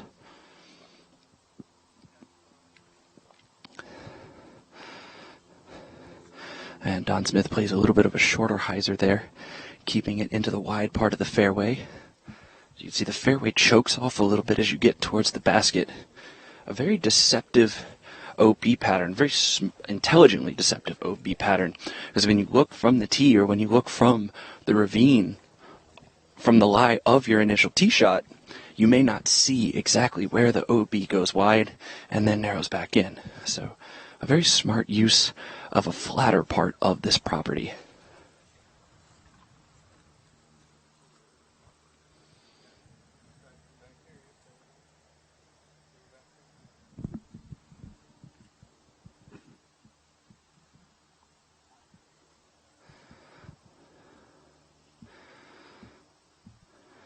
And here's Devin Owens sizing up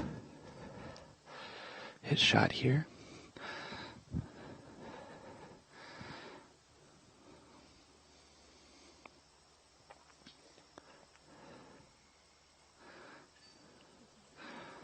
And that's a big power hyzer that's headed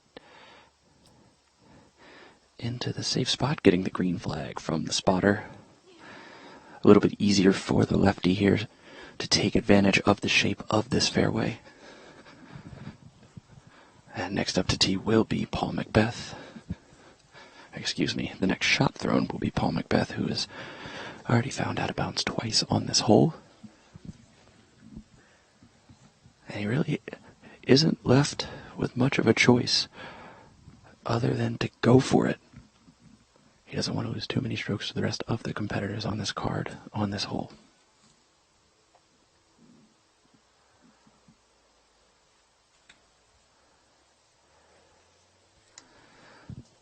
And this is an aggressive shot that is beginning to hyzer towards the pin.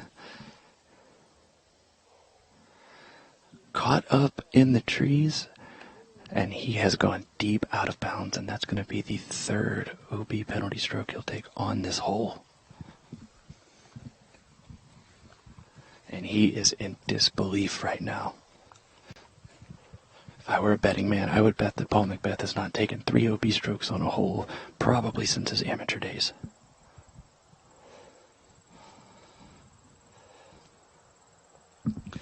And that's good news for Will Schusterick right now, who has played this hole with excellent placement. On his 3rd shot here, looking to attack the green and set himself up for a birdie.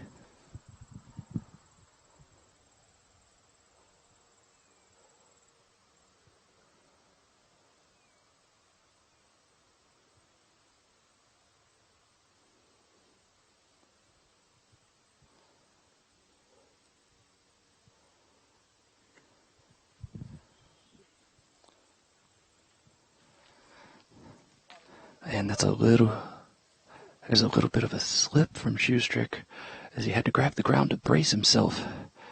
The shot was wide right, but it does stay. The benefit of that is it did stay in the wider part of that fairway, and he is in bounds. He'll have a long look at a basket, and we'll have to get up to the green closer to see if it's an attackable position. But at worst, he's looking at getting up and down for a par. This is the lone par 5 out here at Fox Run Meadows. And as we've been saying all day, it's a very different kind of golf from what we saw yesterday at Brewster Ridge.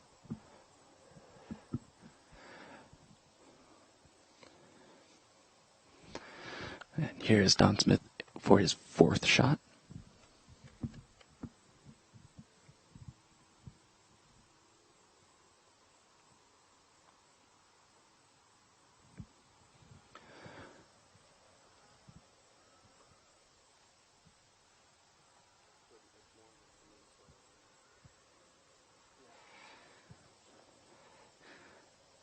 And his shot is coming in hot to the green, but he gets the green flag from the spotter. And what Don Smith has really showed us right now is how to know your game. To not necessarily try to play the game that everybody else is playing, but know your strengths, know the weapons you have in your bag, and play to them. And you can see that as he's chosen very smart routes, I have to say, for knowing how far he can throw and setting himself up in position. Though it will be a tough look at par from where he is. The shade down by the basket on this green is a little bit tricky. It makes the basket seem deeper than it actually is until you get up close.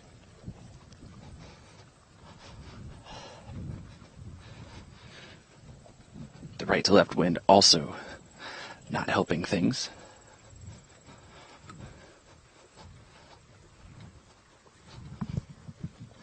And again, if you're just joining us, you're watching the second round of the 2016 Green Mountain Championships.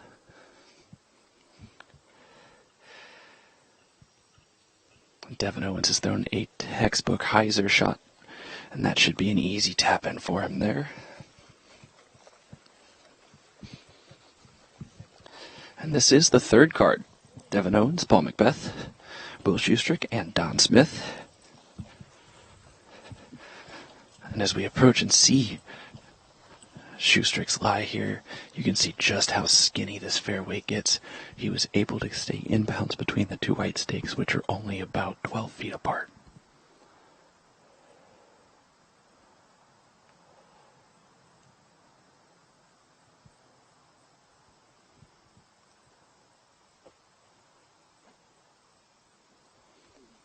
Oh, and flashed just behind the basket. A good line, but just a little too much power on Schustrick's birdie attempt there. And again, as we get close, I can't believe how accurate that shot had to be in order to stay inbounds. Sorry. We're going to reposition here for Paul, who is guaranteed to be over par on this hole. And you have to wonder sometimes if these backups just tend to ice the players a little bit. I mean, these guys are the best in the world. And they're the best in the world for one thing because they're able to get into a rhythm. And when you have long backups, 3, 4 card backups on this hole, it could take you out of your rhythm. Sometimes they can be a blessing in disguise when you're able to reset and, check yourself and get back into it. That has not been the case for Paul.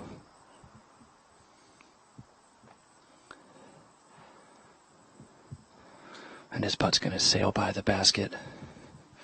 And that's going to be a number he's not going to want to see on his scorecard. As we see Don Smith from about 32 feet just inside the circle. This will be for par.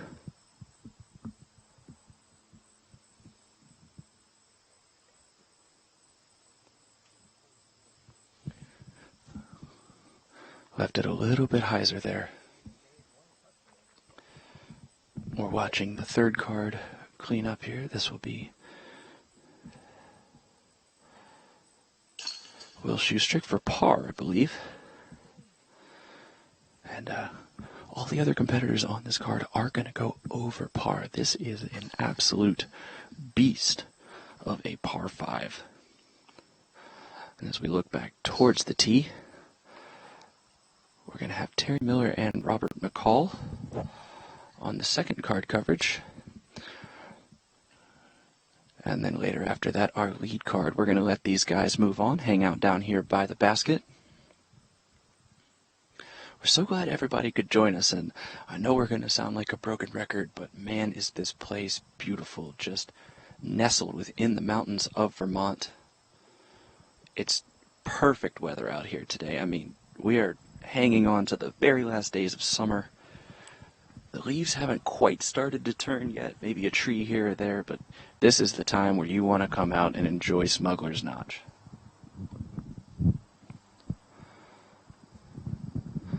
And we got to thank everybody who's been a sponsor of the Pro Tour all year this year.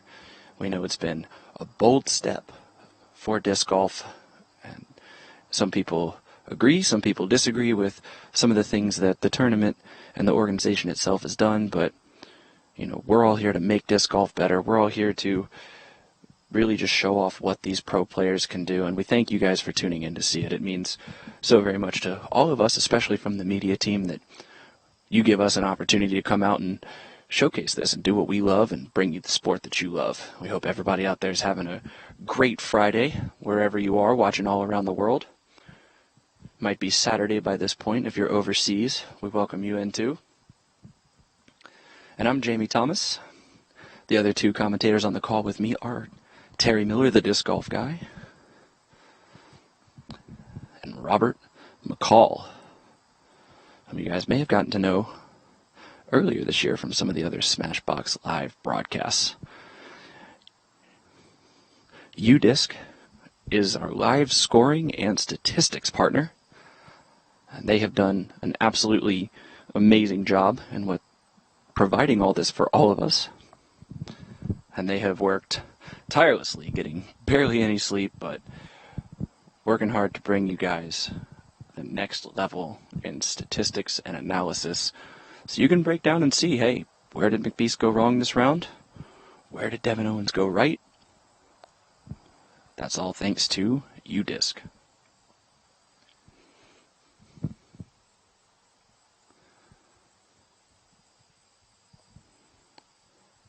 We also definitely have to thank Jeff Spring, the tournament director, who has put together just an unbelievable setup at the Smugglers Notch Resort. All the players and possibly even some of the spectators are staying together, and it's really great to eat dinner with these guys and hang out and see everybody. It really brings out the camaraderie that the disc golf community is known for, from all the way down to your local C tier up to the Pro Tour, to kind of bring that spirit of togetherness and camaraderie that, again, you know, we've come to know, expect, and love from disc golf is really amazing to see, and we thank everybody at Smugglers Notch for helping us out.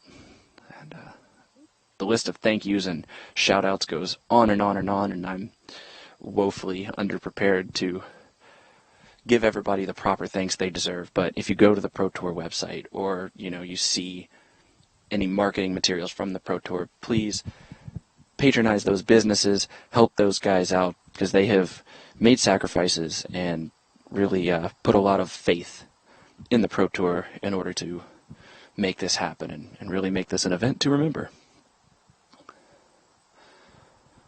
And it looks like now we could call some disc golf. I see Paul Oman sizing up the green from where he is. From my perspective, down here on the 7th green. And from here I could tell you that the landing zone is it's circular. It mimics the 10-meter circle. I would say it's probably about just outside the circle. So if you're within 40 feet of the basket, you're going to have a look. Outside of that, you may be taking some out-of-bounds strokes.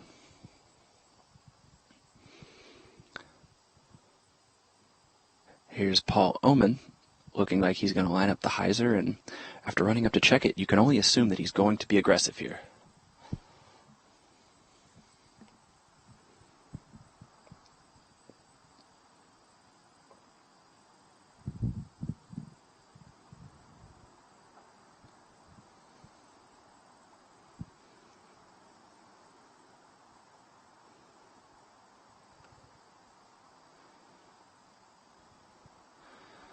And this is looking beautiful. It needs to sit down and he is about 27 feet pin high left side. Great shot from Paul Oman.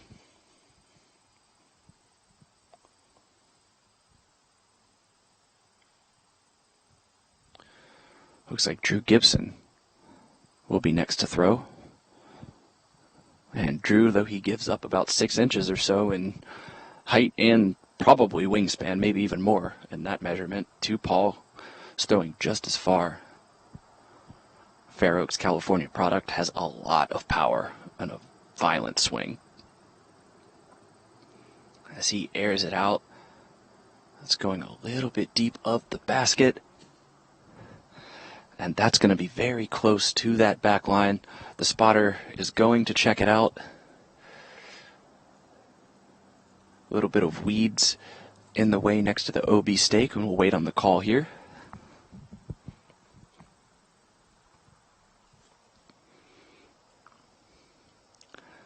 Spotter still trying to determine, and that is a green flag. So he'll be able to take his meter in and be just about 40 feet from the pin. No penalty stroke added. And here comes Jeremy Coling. Big Germ. He's going to attempt that signature sidearm shot. One of the most accurate forehand players in the game.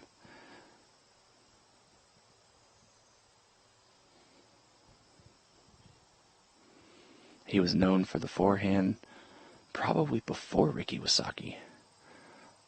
Though a lot of them, there would be a lot of debate as to who would be the better forehand thrower of the two. Oh, and that came in hot and got a strange skip. It didn't flare towards the basket. It looked to be just inside the stakes, but again, spotter's going to check it out.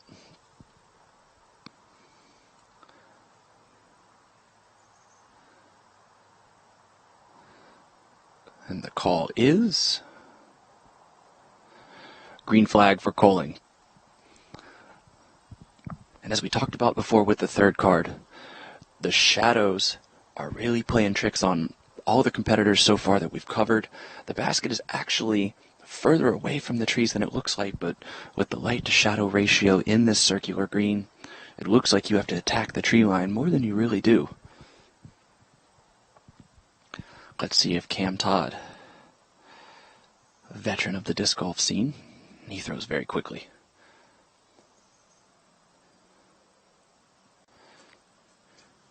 Showing his experience there, not challenging the back line. He's just inside circle 1. Clean look at a putt.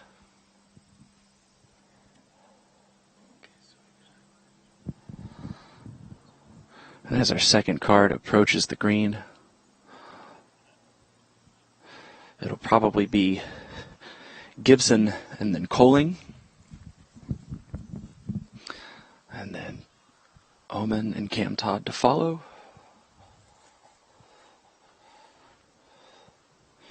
Again, watching the Green Mountain Championships presented by Discraft, 2016 iteration of this tournament, bringing all the big names as it's also part of the inaugural Disc Golf Pro Tour season.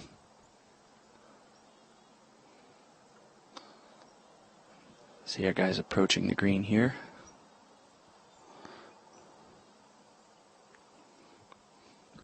And considering the scores we saw from the third card, really a par is all you need on this hole. But though I'll admit I wasn't able to see the result of their tee shots, if anybody here is looking for a birdie, they're going to gain at least 2 strokes on the majority of that third card. Be very important for a guy like Drew Gibson, who is fighting for a spot in that top 8, to get the bye into the quarterfinals of the Pro Tour Championships.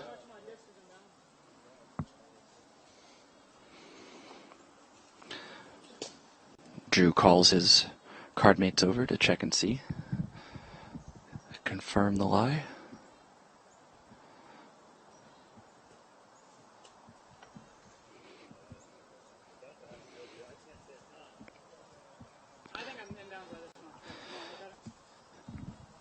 Jeremy Coling says benefit has to go to the player. Drew's asked Cam Todd to take a look as well. Both Cam and Germ are in agreement. Drew will be inbounds. He's going to take his meter and attempt his putt.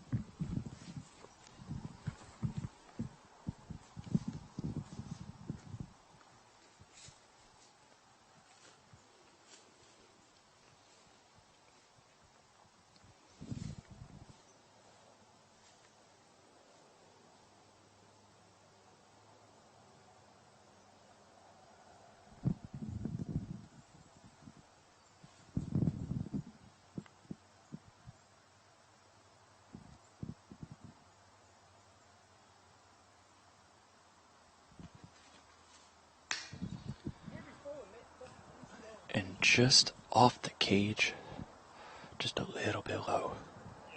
That was a tough putt for Gibson there, as there was a little bit of foliage creating a ceiling.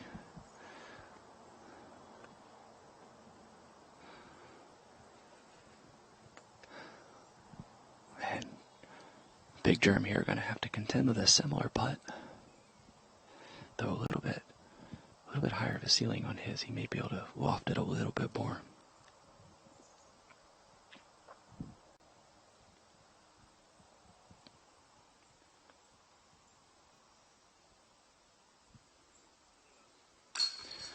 Right in the center of the chains. Great putt for Big Germ.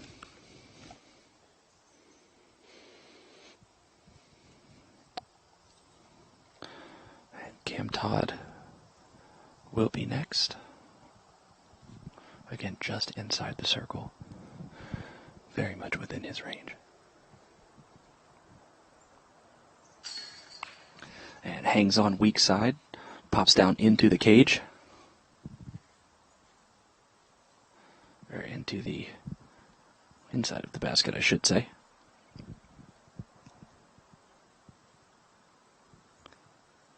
And here's Paul Oman.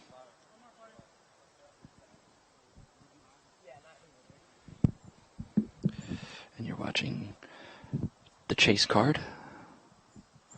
Paul Oman to finish up on hole 7.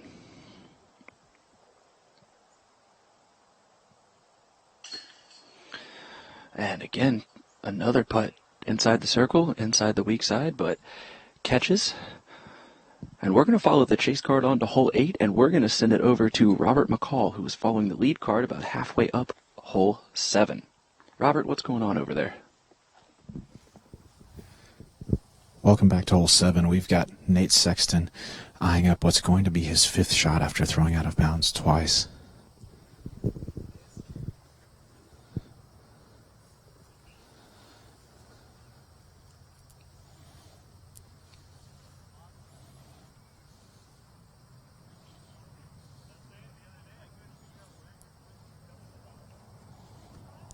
Nate's opted for his Sexton Firebird.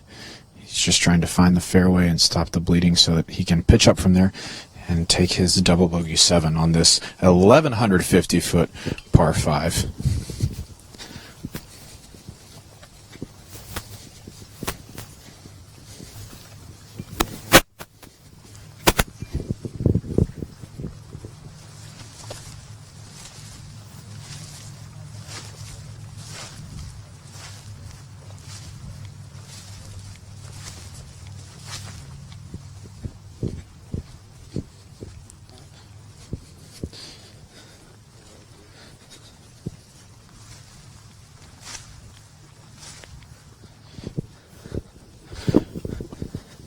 As I've alluded to previously on the broadcast, I am not the most well-traveled of disc golfers, but I haven't played a whole lot of holes that are over 1,000 feet. This one measures in at 1,150 feet. Granted, it is downhill the entire way, but this is a very difficult par 5 with the OB and with the huge distance drives that these guys are going to be throwing.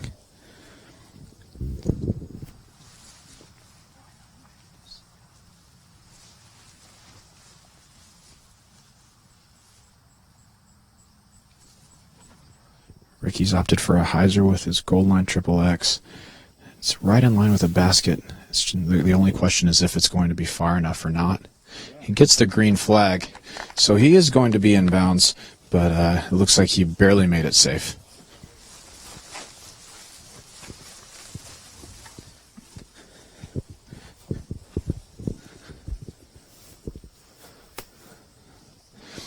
After throwing his second shot out of bounds, Michael Johansen's going to be throwing 4.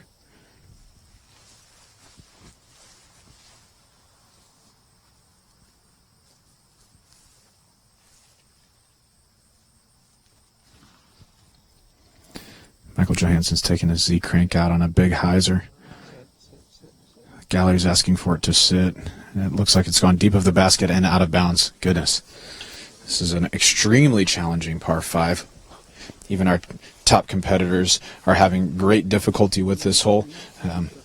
We found out earlier that Alex Geisinger and Paul Macbeth both took an 8 on this hole. So if you're wondering if distance is the only thing that's important on this course, it most certainly is not. These guys have to be extremely accurate with their throws.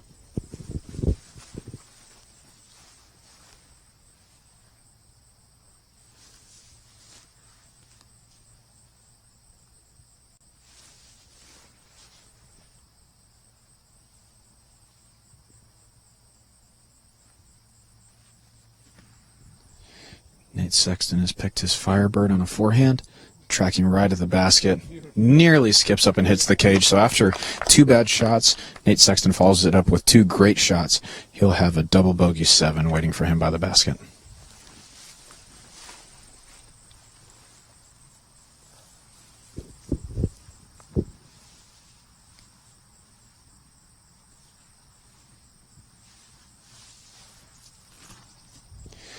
Gregg Barsby's taking his champion eagle out on a forehand hyzer. Looks to be settled about 12 feet from the basket. You almost couldn't draw up a more perfect way to play this hole than the way that Gregg Barsby did, with a huge forehand drive off the box, another huge forehand to a great landing zone here in the middle of the fairway, and a forehand into the green, maybe about 12 or 15 feet from the basket.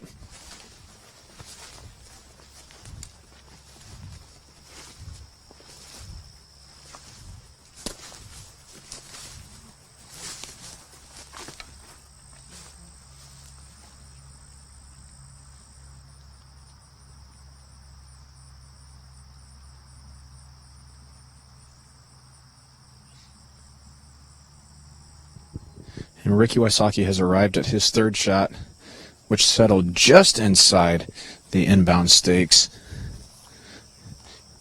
This is his look at birdie 4 on this downhill par 5.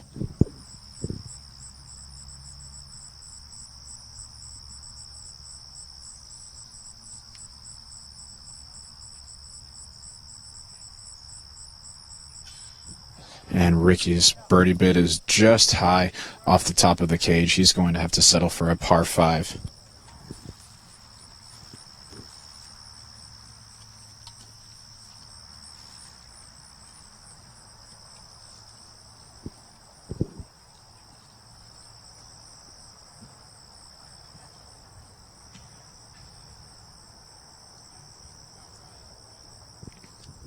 Got a couple of our competitors searching for Michael Johansen's disc, trying to spot exactly where it went out of bounds as he overpowered his shot into the green.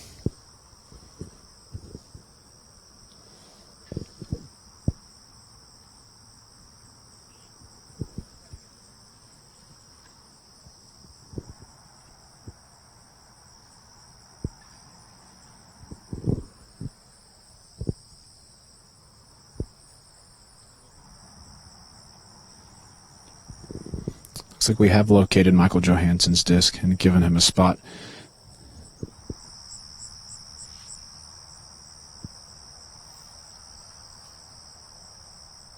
And he doesn't even draw metal from that putt.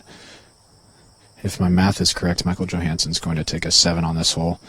2nd shot out of bounds, 4th shot out of bounds. That's correct. He misses his putt for 6, so that's going to be a 7. Ricky's putt is good for his 5. He is not very pleased with that par 5, but this hole has been bringing a lot of our top players to their knees, so that's not a bad score to take here. However, it's going to feel a little bittersweet as Gregg Barsby taps in for his birdie 4 after a perfectly played hole. Here's Michael Johansen for his 7, and Nate Sexton is going to tap in for his double bogey 7 as well.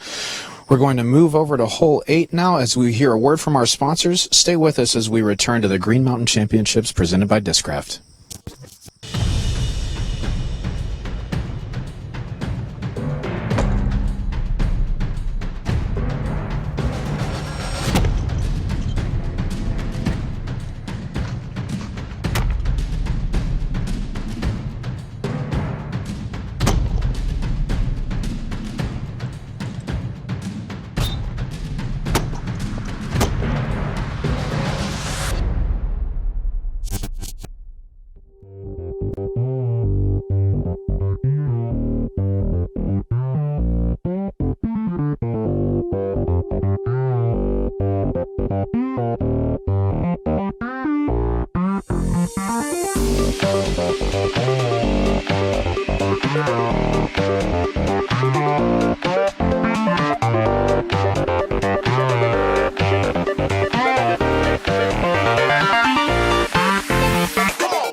Welcome back to hole 8 out here at the Fox Run course here on Smugglers Notch, Vermont. This is an uphill dogleg right 675-foot par 4. Our competitors are looking to throw either a big Anheuser off the box or a huge forehand to put themselves in position to attack this green. In a similar fashion to the previous hole, this hole has portions of the fairway that narrow in with out-of-bounds stakes lining both sides of the fairway the entire way. And so if our players get a little loose with their tee shots, it'd be easy to find a large number on this hole. After taking a perfect birdie 4 on the previous hole, Gregg Barsby's on the box.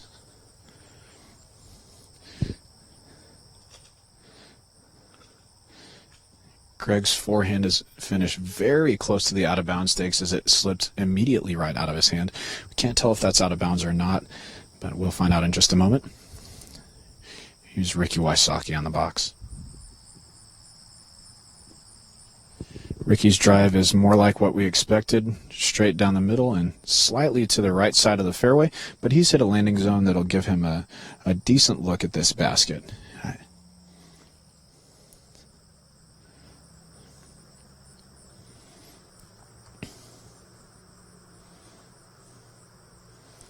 Michael Johansen is playing a big turnover, and he's gotten just under the branches that would obstruct that outside line. He's thrown a great shot, maybe 20 feet in front of Ricky's, to a good landing zone.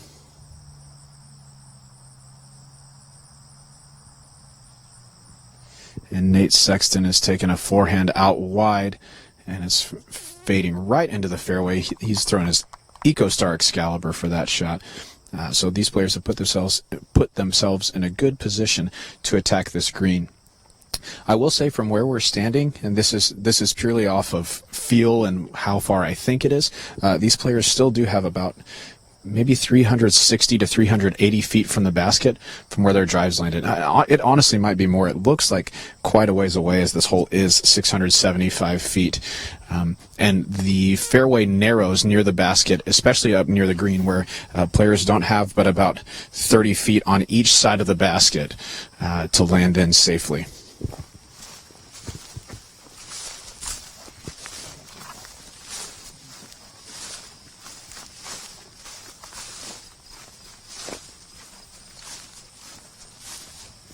Our players are surveying Gregg Barsby's lie to see if it did come to rest in bounds or not.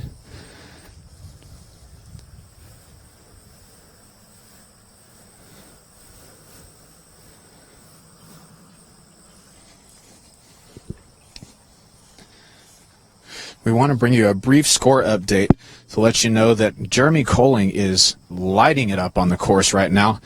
They are tied up at 15 under par. Jeremy Colling is through 8 holes, and Ricky Wysocki is through 7. And so we do have some gentlemen challenging for the lead right now. We'll be able to give you a fuller score update here in just a few minutes.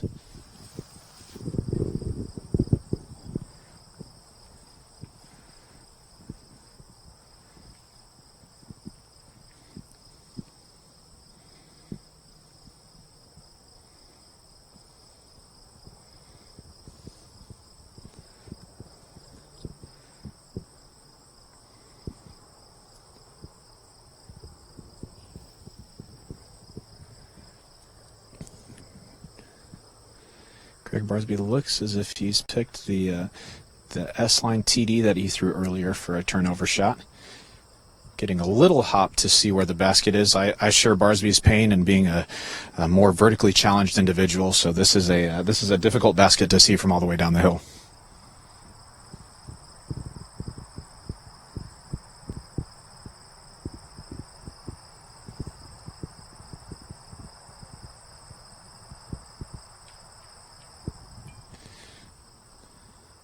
Gregg is quite tucked into the woods, so he keeps stepping out to find a line. He's gone with a huge roller. Wow, what an aggressive play, and it is rolling center cut fairway. If it sits down there, oh, what a fantastic shot. Gregg Barsby will not be able to get, well, he may have a look at the basket from there. He's really good at disc golf, but he is not within most people's normal putting range. However, from the position that he found himself in, that was a fantastic shot with out of bounds on both sides of the fairway. Next to throw will be Ricky Wysocki. Looks as if he's got his Opto Stiletto in his hand.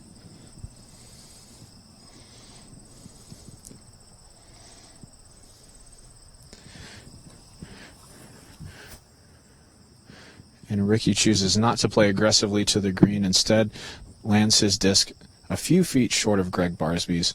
Looks like he'll be pitching up to take a par 4 on this difficult uphill par 4. And Nate Sexton has asked us to move out of the way as he seems to be throwing forehand over the out of bounds toward this basket.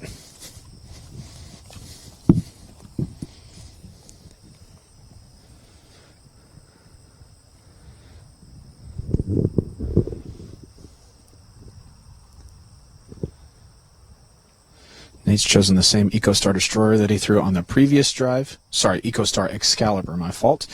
And he's played a great shot right to the middle of the fairway. He will also be looking to lay up for his par 4.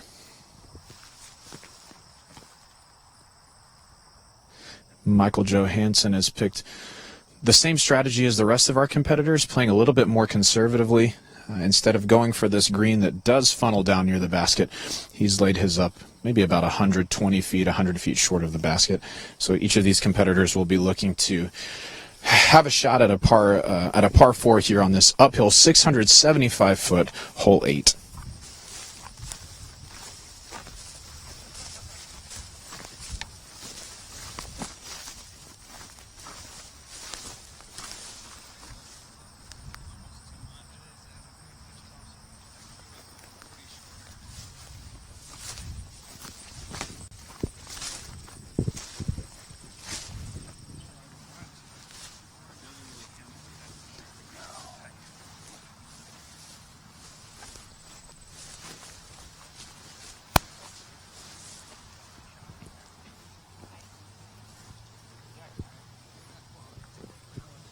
Nate Sexton will be first to throw. He has about 140 feet to the basket. He's opted for his Sexton Firebird.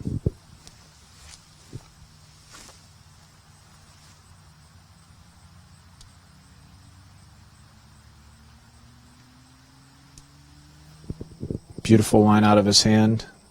Comes to settle down about 15 feet from the basket. Here's Michael Johansen with his ESP banger.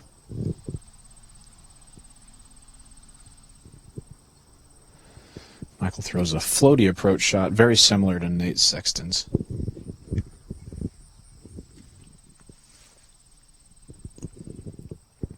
Wysocki's got his harp for a forehand approach shot.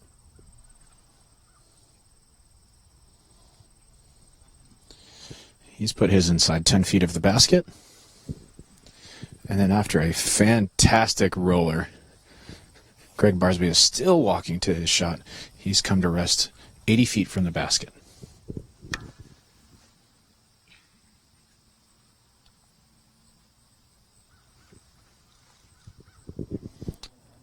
Oh, and Gregg Barsby takes an aggressive line of the basket and hits just off the top of the cage.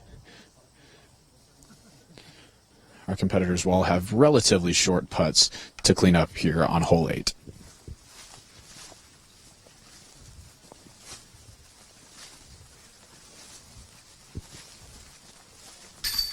Nate Sexton is in for a par 4.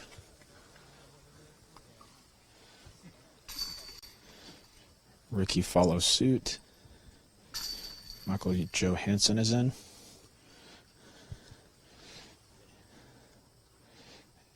And assuming Gregg Barsby's disc did stay in bounds, he'll be in for a par 4 as well. We're going to move over to hole 9 now as we hear a word from our sponsors. Thanks for joining us out here at the Green Mountain Championship, sponsored by Discraft. If I lay up, I get a personal best. But if I hit the putt, it's a new course record.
Welcome back to hole 9 here on the Fox Run course in Smugglers Notch, Vermont. Not sure if you can see the fairway or not, but Terry, the disc golf guy, has actually put on his hustle pants to try and get in position to catch the drives here on hole 9. Here's Ricky Wysocki on this 435-foot downhill par 3.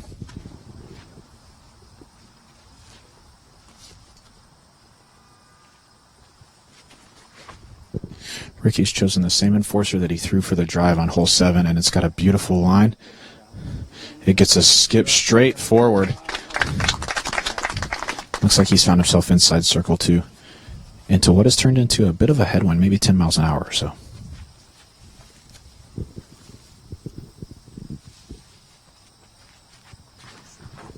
Michael Johansen goes with a hyzer flip that's moving to the right but looks to be stabling up. Oh, and he catches just the outside of a tree on the right side of the fairway and comes in safe. Great shot by Michael Johansen.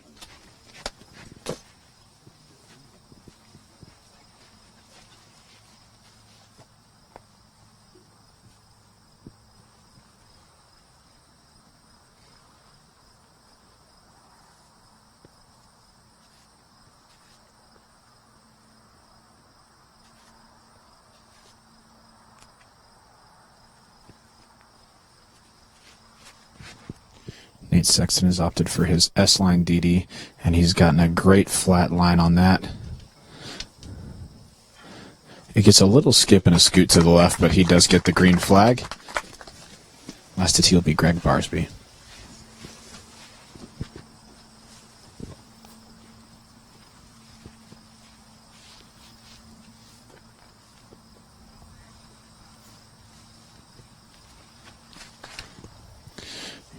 Gregg Barsby's shot has a bit of turn on it, waiting for it to get back left.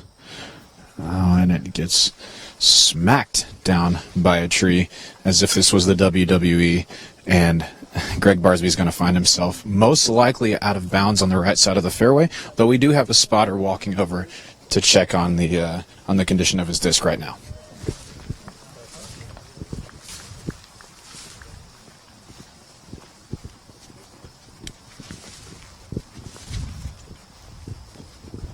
As we've said about several holes out here on the Fox Run course, this is one of those holes that our top competitors are going to feel like they should birdie. I think they would all have the mentality that they should be able to get birdie on this, but with just a bit of headwind, it really changes this tee shot to be quite a bit more daunting.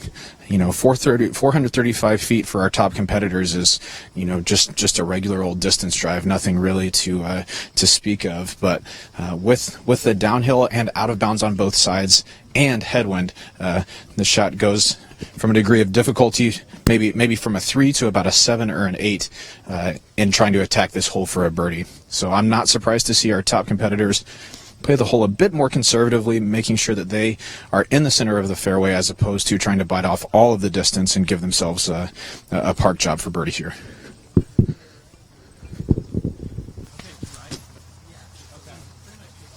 Okay, yeah, as long if it hit trees in bounds, then yeah, I agree. Yeah, I agree then.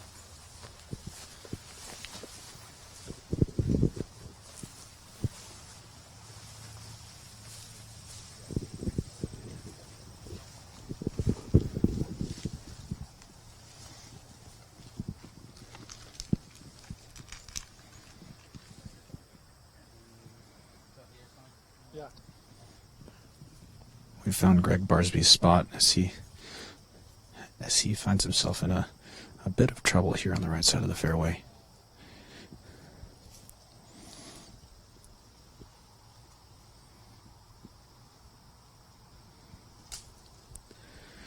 Gregg Barsby is forced to throw a hyzer.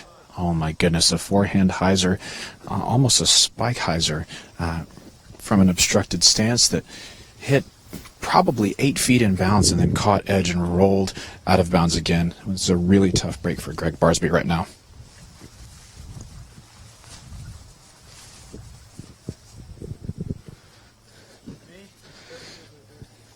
Nate Sexton's arrived at his disc at about 55 feet from the basket.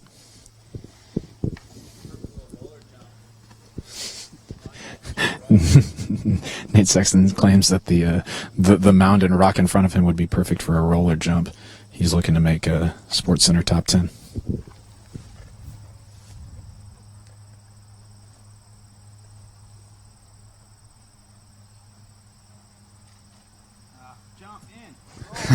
And unintentionally, Nate does hit that mound for the jump in roller, but instead it just curls under the cage. Yeah, I had a weird angle. Nate, do you think you ought to work on those roller putters more often? Yeah, I don't know. It slipped out, I guess. I was trying to roll it off the thing and jump it in, but yeah, it's a good result. That's right. Disc golf is hard sometimes, man. Maybe next time. Michael Johansen's putt is just left of the basket.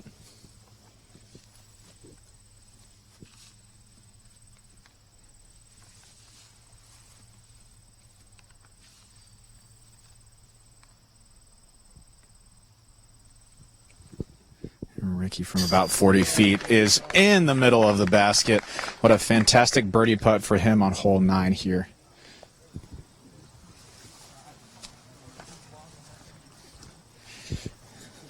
It's always really fun to watch.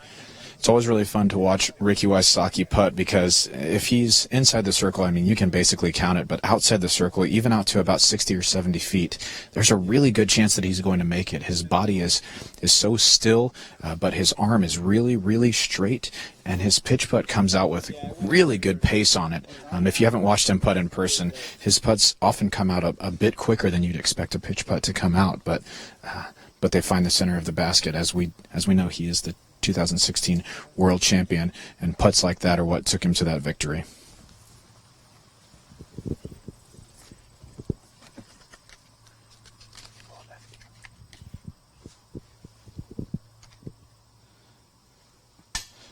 And after a couple of unfortunate breaks, Gregg Barsby finds another unfortunate break as his putt from maybe 20 feet is off the top of the basket. He's going to be taking a 6 here on hole 9.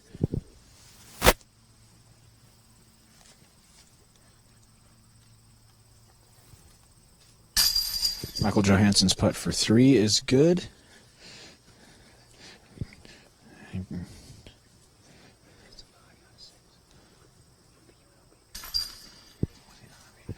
So we're unsure if Gregg Barsby's upshot landed out of bounds. We'll find out in just a moment. But that is either a 5 or a 6 for him, and Nate Sexton is in for a 3. We're moving over to hole 10. Here's a word from our sponsors as we continue our coverage of the Green Mountain Championships presented by Discraft.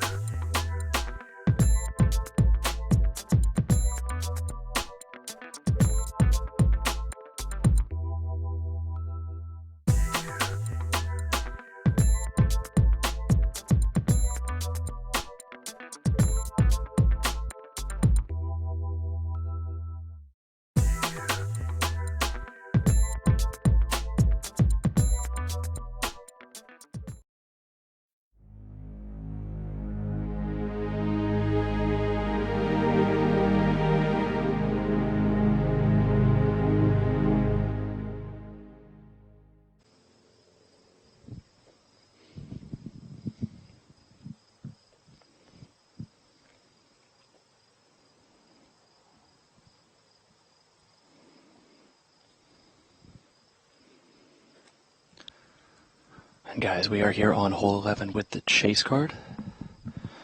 The chase card picked up a nice star frame on hole 10, and we just saw Paul Oman throw a laser shot right up the fairway.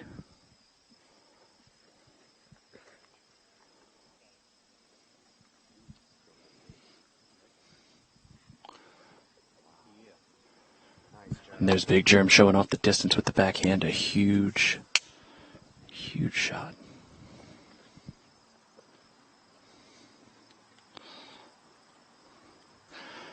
There's Cam Todd looking for a little bit of fade inside. All 4 of our players in the fairway on this 575-foot par 4, hole 11. And on the last hole, we had another one of those really close calls with Big Germ needing a call from his card mates to see if he was in bounds. And it came down to millimeters, but as the PDGA rules go, benefit of the doubt must go to the player. Between the 2 stakes, Germ's disc was kind of down in a little bit of a ravine, but it was right in line with the stakes, and all the players conferred and confirmed that they could not legitimately call him out of bounds.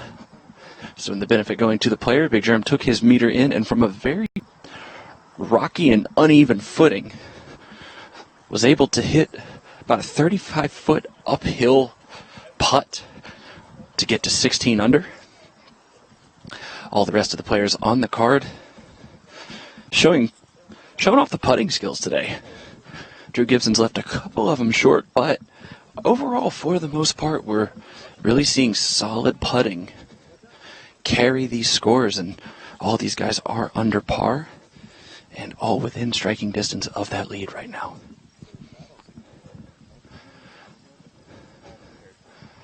Drew's going to be first to throw.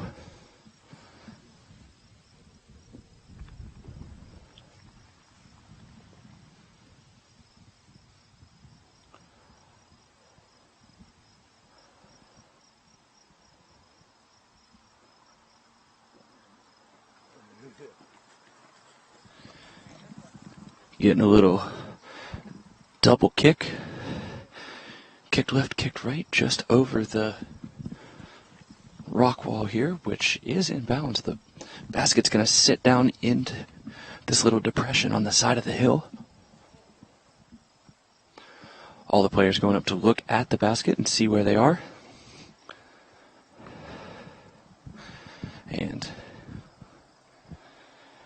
And as they do, we are here on hole number 11. Can't say it enough how gorgeous this course is. We just came off a couple holes that I like to call 4-digit separators, something that these guys have the arm and the technical skill to throw that somebody rated in the mid-900s would have a lot of trouble with. These guys are getting under par. Drew is on a 2-birdie streak and looking to pick up another one right here. Let's wait and see what our guys are about to do. Looks like it'll be Cam Todd next.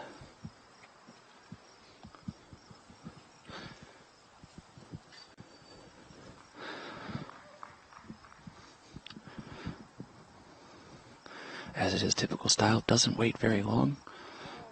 Throws an Annie putter and squares a very small tree. Points for accuracy on that shot. Not the accuracy he was looking for, but very accurate nonetheless. That tree is about half of a disc's width.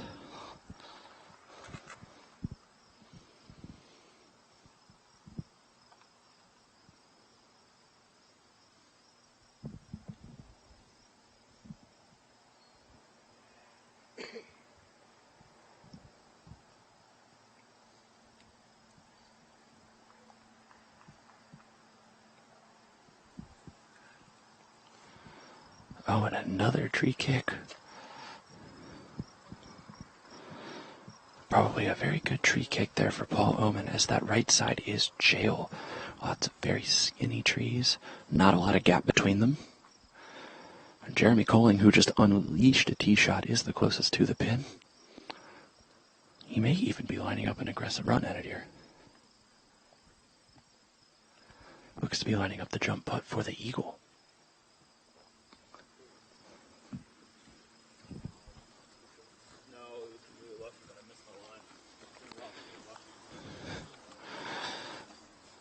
Thanking the course for the little bit of luck, saying he missed his line as we go over the ridge here to address this basket, which, as you can see, is pretty deep down in there.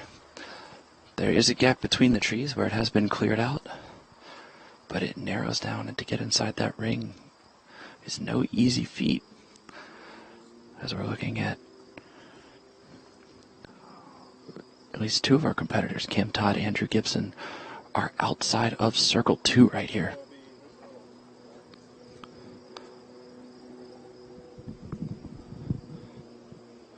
Here's Cam Todd from about 63 feet. Oh, just a little bit wide, and that sneaks long at the basket, and that's going to be a tough comeback.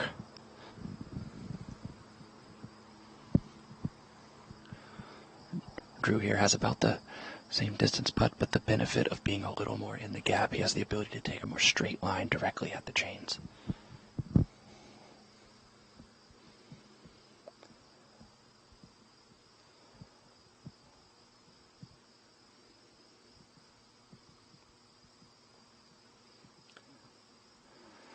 Oh, and Drew hunting that third birdie in a row, just misses a little bit short, hyzers out.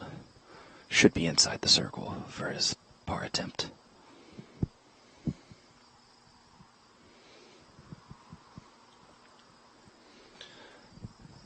Paul Oman from the circle 2, currently sitting tied with Drew at 14 down. Could use this putt to get within 1 of Jeremy.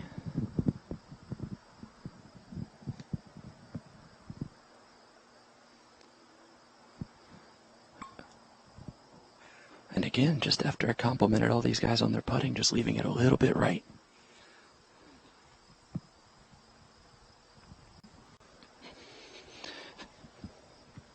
And this is hole 11. Just made the turn.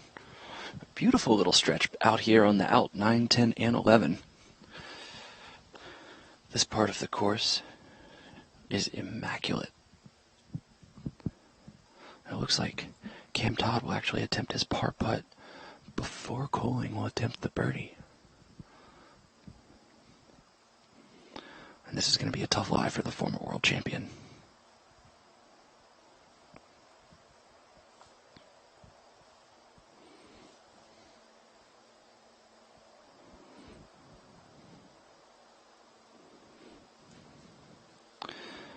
Cam doing his best to be the least intrusive. And that is a putt that looked way easier than it was. Cam echoing those thoughts, saying it's harder than it looked.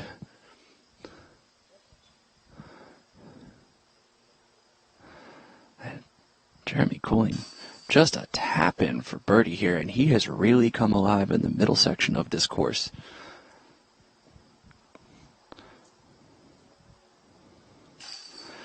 See the look on his face. He is very focused right now as our other two competitors tap in for their pars, Drew Gibson and Paul Oman. Let's throw it back over to Robert McCall on the lead card as they prepare to play this par 4, hole number 11 at Fox Run Meadows. Thank you, Jamie. We are back here on hole number 11. This is a par 4, 575 feet. We've got our competitors eyeing up their tee shots here.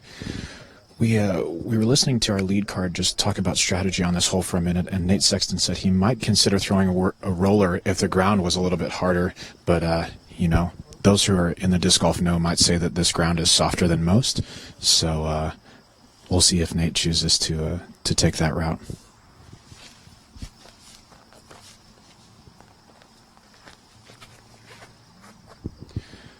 Ricky's gone with the Enforcer on a flat hyzer.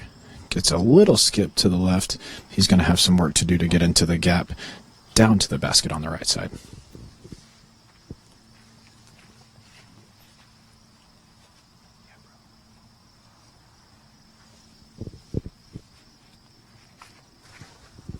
Michael Johansen with the workhorse Z crank that he's been throwing all day just pures the fairway and has put himself in a great position for a look at this basket.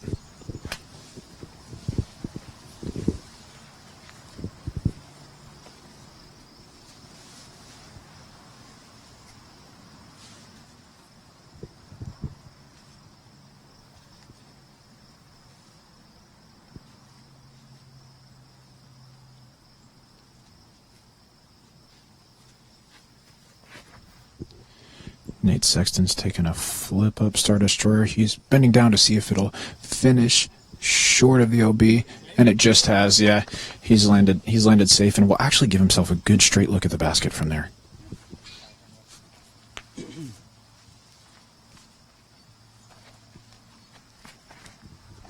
Gregg Barsby's line mimics Nate Sexton. It needs to get down, and it does sit in the thick grass here. Doesn't get quite the skip that we're accustomed to seeing in Texas, so that's been favorable for me to learn about up here with this thick grass.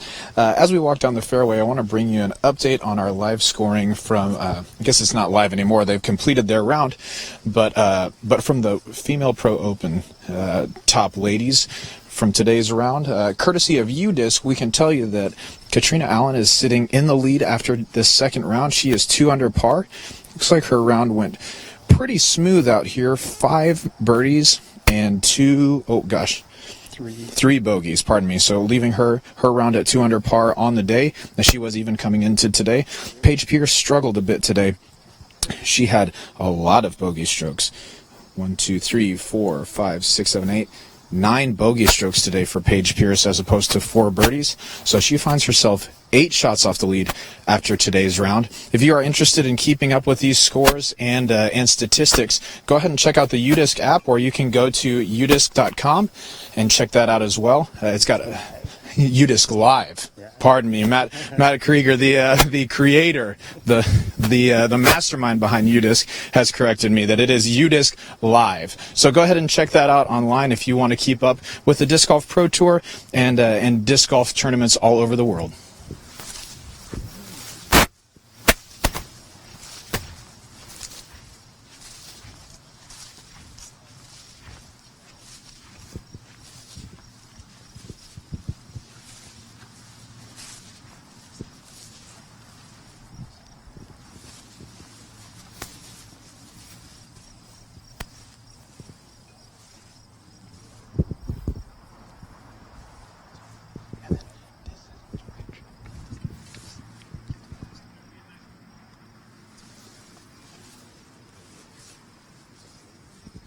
We've got our top players heading up toward the green area to survey what their upshots need to look like.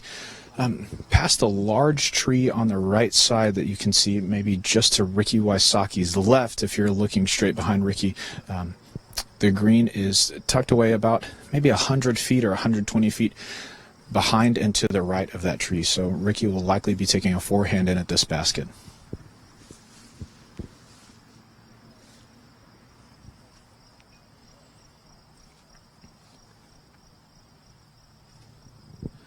He's opted for a felon and is cut just inside the tree that we were referencing a moment ago.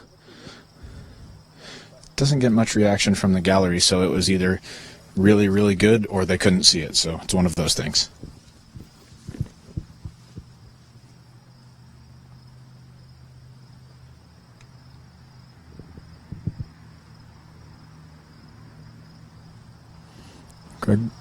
Gregg Barsby has opted for a forehand as well, but sounds like he's hit a tree a little early. He's going to be about 50 feet from the basket, and we did learn that Ricky landed 22 feet. Michael Johansen takes his ESP banger down the middle, catches a tree and kicks a bit to the left. Looks like he settled at about 50 feet from the basket.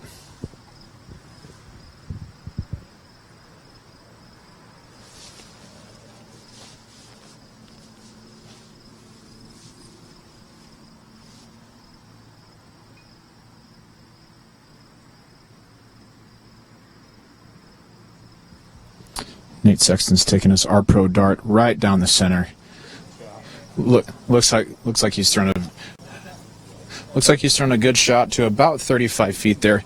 As we found out earlier this year on the Disc Golf Pro Tour, there are some things that it's good when they're soft, and this grass is one of those things. Courses might not be so good when they're soft, and Nate Sexton might agree with that one. But he did get grabbed safe of the OB here and threw his shot to about 35 feet. So we'll see if he has a look at a birdie 3 here. Memory like a goldfish. Yeah. Memory like a goldfish. Been around sometimes to do that.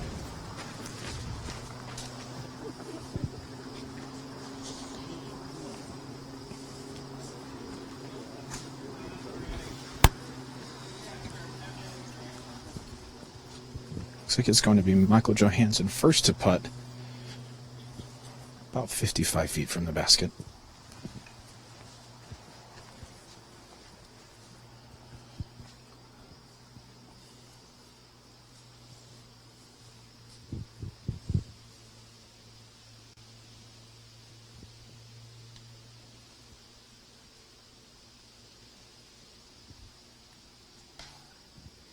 And Michael Joe had to straddle out to the left side of the tree in front of him, and he caught a tree about 15 feet, maybe 20 feet from himself, leaving himself about 28 feet left.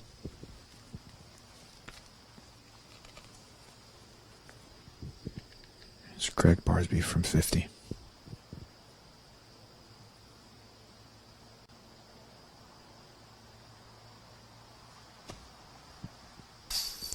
Oh no. A fantastic line by Gregg Barsby that just doesn't catch on the right side of the basket. It's a great putt and a really unfortunate spit.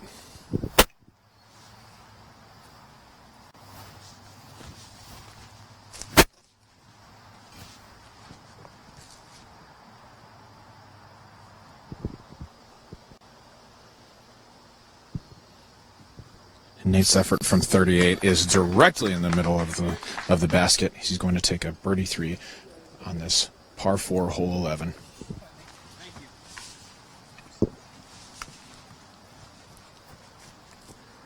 Here's Michael Johansen from about 28.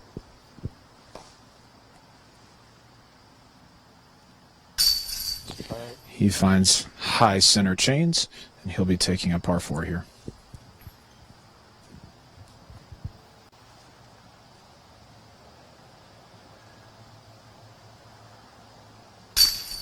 Ricky's putt is nose down, right side, and in for a birdie 3.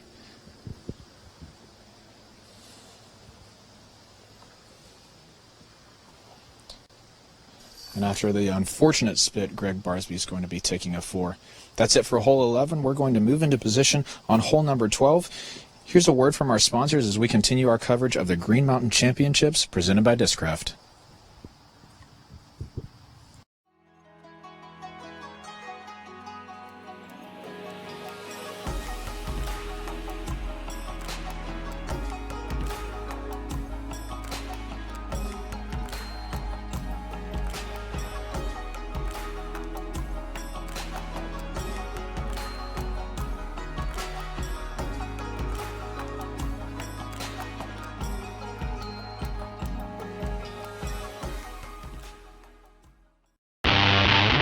This is the Ridge, Vibram's Ridge. My favorite, the Ridge. This is my putter. This is my go-to. This is my money. The Ridge, it's Vibram's third putter. It's got a nice flat top.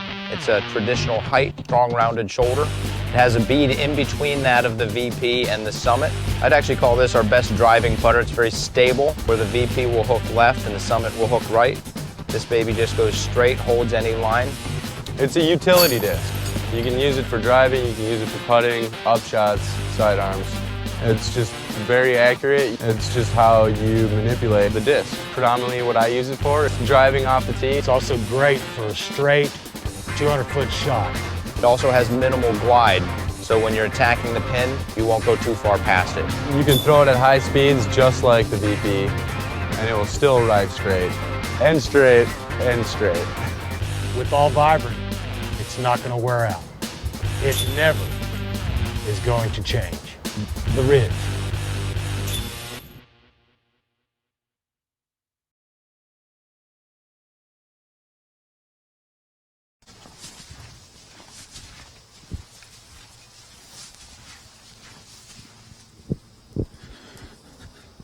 Welcome back. We're on hole 12 here at the Fox Run course.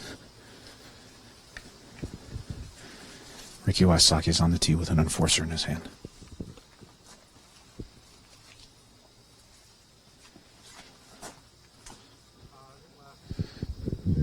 He's played a safe line that he's asking for it to get left. Looks like it's come to rest outside of circle 1, maybe about 40 feet from the basket.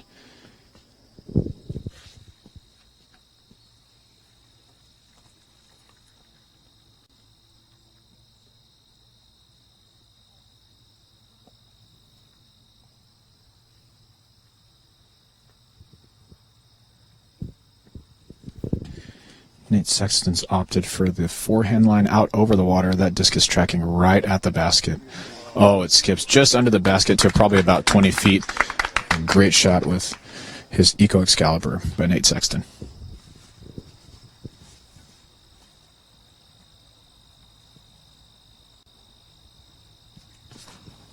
Michael Johansen goes with a straighter line shot with his Z Mantis. And it sticks just behind the big rock by the basket. If that did happen to catch a skip, there's a chance that would go in the water, so that was a fortunate grab for Michael Johansen.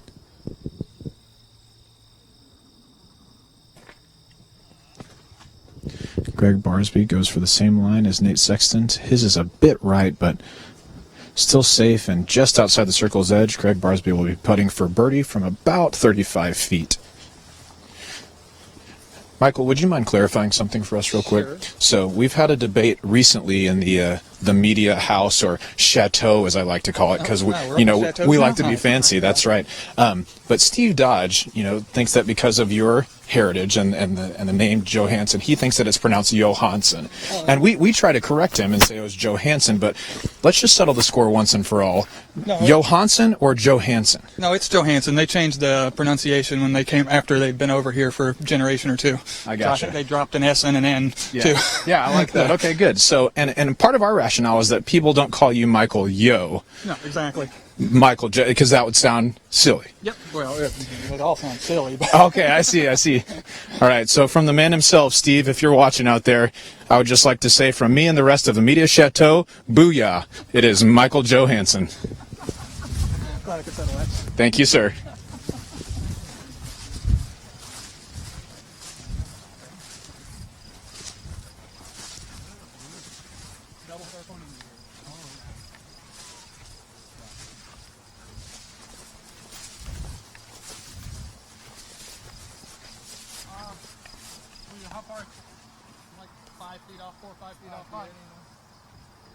Looks like Ricky's going to be first to putt as his drive held straighter than he had wanted it to. He did ask it to get left, but held straight to about 4 feet outside circle one's edge. So this is going to be about a 36-foot putt.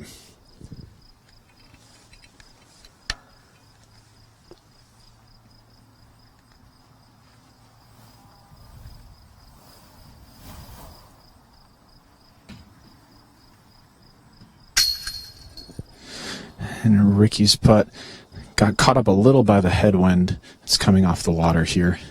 Just held high and hit the top of the basket.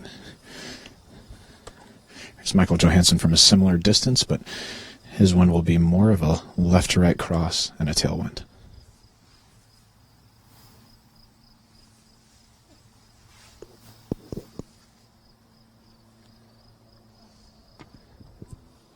And Michael's putt comes out left out of his hand, settles by a rock behind the basket. He's going to settle for a par 3.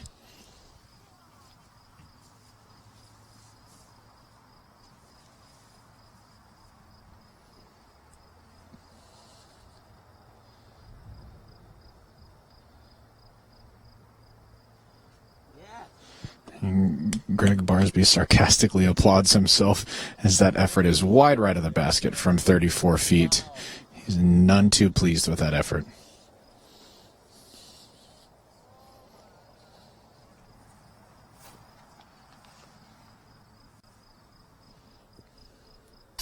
And Nate Sexton's straddle putt is in the center for his birdie 2 on hole 12.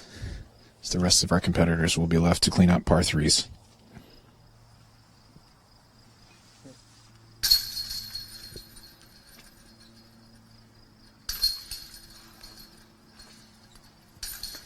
Nate Sexton will be taking the box as we move over to hole 13 here on the Fox Run Meadows course in Smugglers Notch, Vermont. Stay tuned as we continue coverage on the Disc Golf Pro Tour. Flashlight LED disc golf discs just changed the game. The unique Disco Select feature allows everyone to choose their own color by simply pressing the middle button, then pressing it again during the first rotation of colors when the one you want appears. Or you can leave it in disco mode, rotating through the 6 different colors for the duration of your game.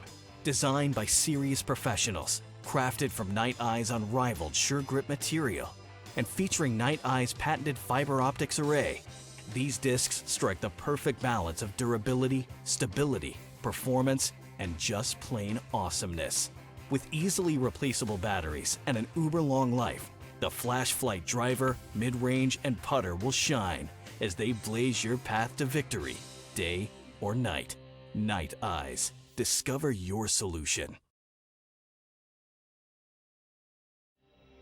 The Mach X's M-Link system takes basket performance to a new level, allowing for more outer chains without the excess weight. Outfitted with the new Trapper Basket 2 technology, the Mach X has a 10-inch deep tray with additional support railing, eliminating bounce outs.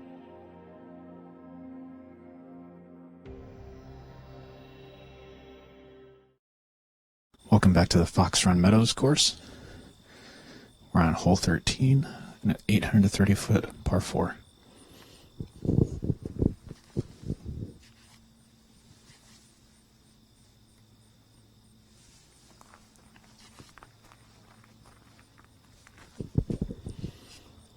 Nate Sexton's throwing his swirly Star Destroyer with a Griffin stamp on it.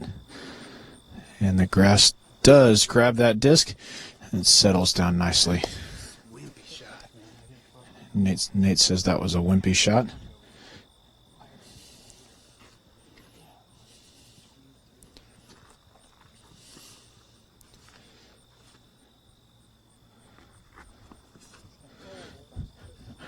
Ricky says, oh boy, out of his hand as he assumes the wind is going to push his disc more than it does.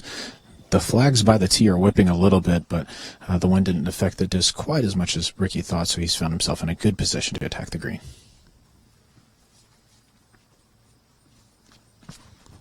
Michael Johansen takes his TI nuke out wider than both of the previous competitors and just finds himself in the middle of the fairway.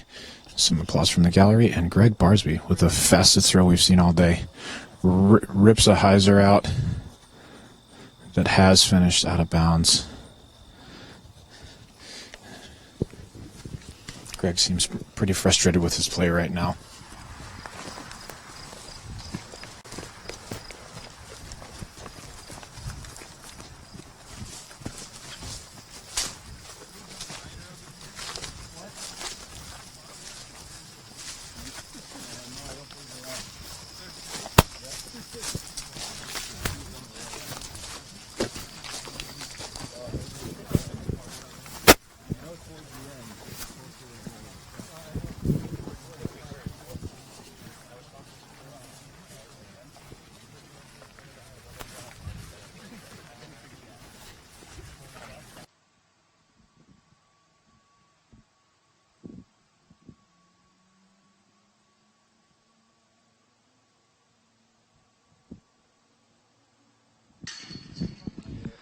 And you've just seen Paul Oman card a birdie. He's going to be the lone birdie on this hole 13. Just an incredible shot. His tee shot kicked off of the OB stake and curled back in bounds. He made up for it by throwing about 18 feet past the pin. He was one of the shorter drives off the tee. All the other competitors will have to take at least a par. And we're watching Jeremy Colling up until taking that par right there has been on an absolute tear on this course. He's bogey-free, he's made some fantastic putts, and he's really making a run at the lead card for the final round. But you can't count out any of the other competitors on this card as they are all playing solid golf on a course that's not really designed to shoot far under par. These guys are quite proficient at what they do, to say the least. So with that birdie, Paul Oman should move to 15 under par. Jeremy Colling leading the card right now at 17. As we're going to take a long walk to hole 14. I have to say we caught up with Jeff Spring on the last hole, the tournament director out here, and though you may notice some of these baskets are temporary sleeves right now, he assured me that next year, by the time this tournament rolls around, this will be a permanent course. And I made the big mistake of not bringing my bag to come and get a round in and see how I stack up, and I won't make that mistake twice. Believe me, if the Pro Tour fires me tomorrow, I'll be here playing this event next year. It's that good. We're glad you are enjoying our coverage. This is the Disc Golf Pro Tour's final weekend of their inaugural season. 2016 Green Mountain Championships, followed right after, ending tomorrow and then immediately starting tomorrow, will be the Pro Tour Finals. Again, in beautiful Smugs, Vermont. I'm very happy to be joining the crew from Smashbox TV. Terry Miller, Jonathan Van Derzen calling the shots. Brought in Robert McCall and myself to help out. And we just have a great crew. Got to give a shout out to all our cameramen, including on my camera, Todd Dodge here, who is now walking his second round of the day. We sent him out this morning to follow the ladies so we can bring you some edited highlights of their round in the future as they tackled the same course, albeit from a couple of the shorter tees out here at Fox Run Meadow.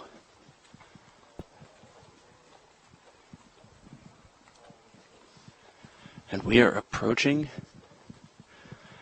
hole 14. This could be the last 5 holes of this round. Yeah. And this is a par 3.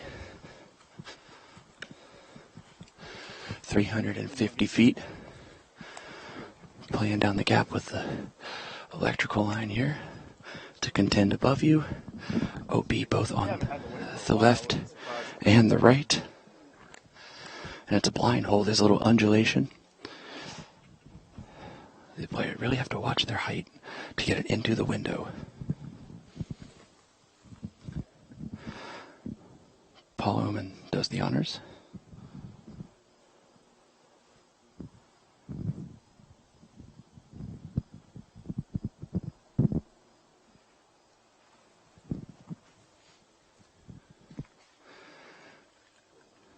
And he has challenged the right side trees, but he does drop inbounds.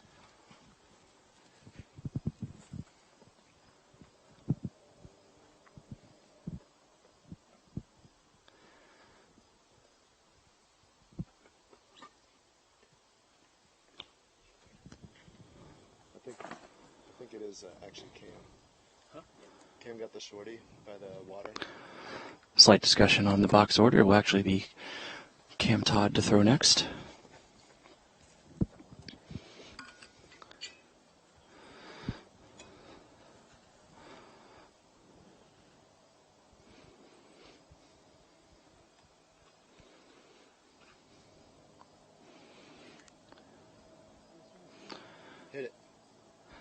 he smoothed one up the fairway, showing his experience with that drive right there.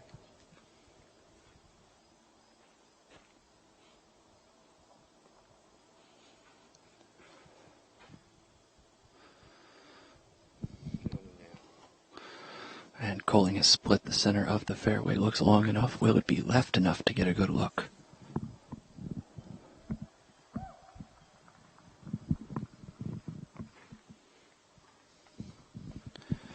And here's Drew Gibson, who takes a mid-range to a 350-foot hole. Showing the power that he has.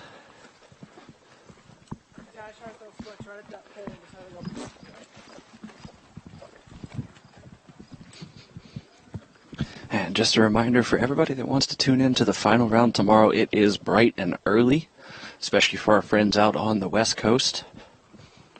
It's going to be a shotgun start round as well. Switching up the format just a little bit. And as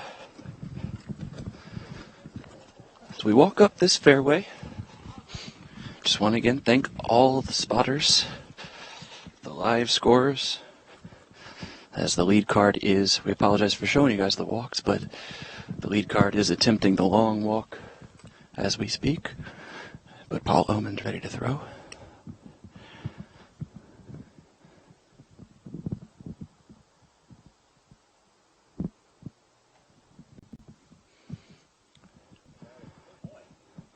Oh, and he sneaks the soft hyzer just under the guardian trees, and that should be in drop in 3. This is a very technical hole, as we were saying. With this big undulation in the fairway, it forces you to sort of throw up towards the power line. And the proper line for when you guys see the lead card come through is you want to be just inside the power pole in the center of the fairway that we are crossing. Opens up very nicely into a gap.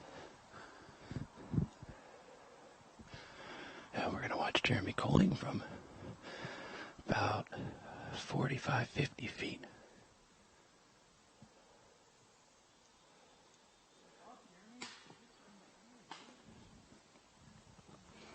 And just a little bit short. If that was a dead level putt, and as far as elevation is concerned, I think that would have been in the chains, but the slight uphill just needed to give it a little more.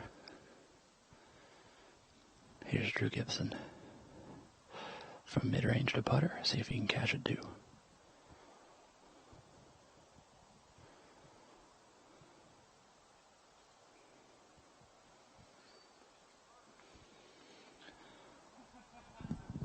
And Drew started to struggle a little bit with the putter on the back nine here. He's missed a couple of putts he's definitely capable of making. After we saw him hit a very nice putt back on hole 9 to card the only birdie of the foursome. This round is taking a good bit longer than yesterday's round.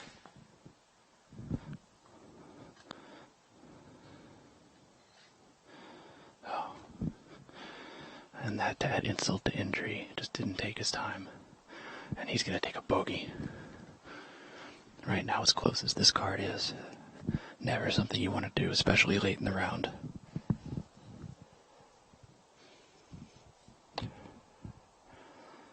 Here's Cam Todd after his ace run of a drive, about 12 feet.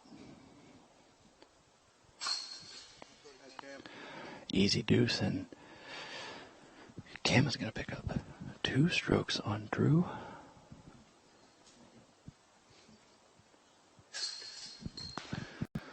And that's going to tie him with Paul Oman at 15 down.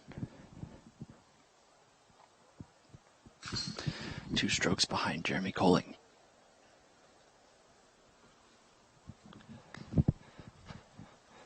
We take the short hop over from hole 14 to 15 as we're coming down the home stretch here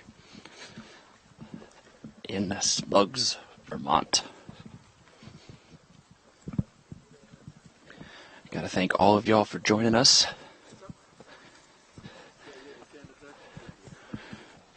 We've come to a beautiful part of the season, late summer, early fall, and all the work that these pros have put into putting together a solid season. It's coming down to this. The big money tournaments are coming up. The prestigious titles that you can get you some extra Christmas gifts, have a little extra fun in the holidays. You really want to grab a victory this late in the season. Just try to carry that momentum into the next year.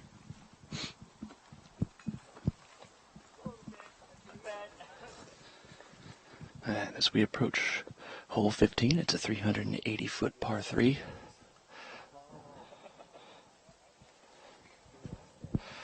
And we're going to leave you guys as they take the scores here on the chase card. We're going to send it back over to Robert McCall. Robert, tell us about the lead card. Thanks, Jamie. We're out here on hole 14, which is a 350-foot hyzer. Blind finish to the shot, so the players' discs are going to finish into the woods, and we won't have a great idea of where they land until we walk up on it.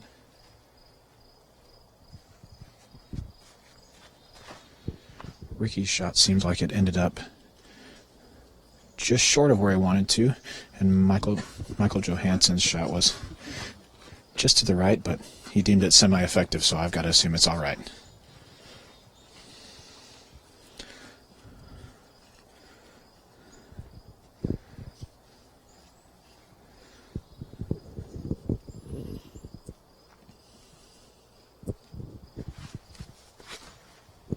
Nate Sexton's picked his S-line DD. If it gets a little bit of a skip, he seems pretty pleased with that effort.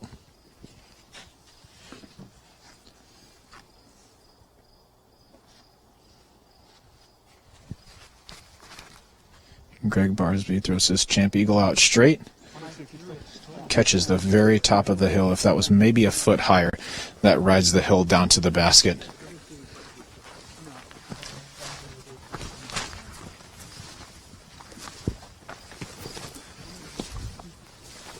I'd like to remind you that we are currently competing in the, I guess we aren't, but the players that we're covering are currently competing in the Green Mountain Championships, which is the PDGA A tier. But following this tournament, we're going to have the Disc Golf Pro Tour finale, where our top 48 competitors from the Disc Golf Pro Tour will square off for their shot at $10,000 for the winner of the tour. And we're going to be talking some more about that format over the next couple of days. But what you need to know today is if you go to dgpt.com, you can see the standings of our players.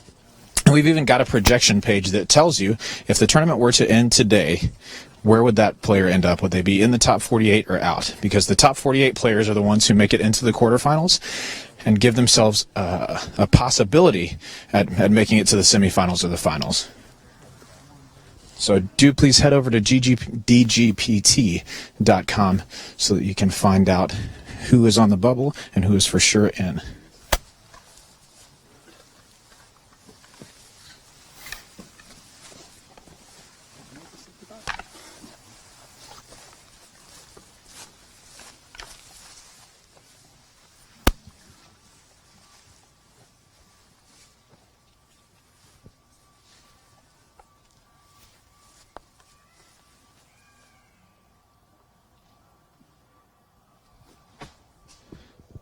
Gregg Barsby's putt is just left.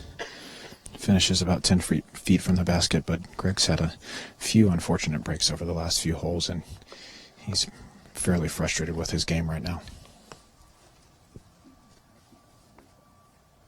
Here's Michael Johansen from just outside circle 2, maybe 70 feet, 75 feet.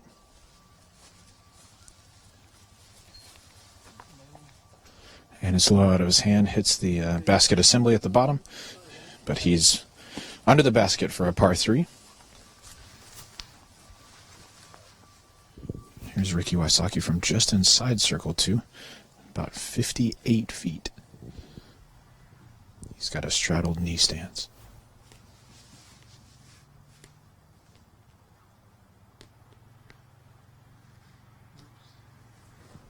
And out of his hand, Ricky says whoops as that putt stays on the right side of the basket and never really has a chance to go in.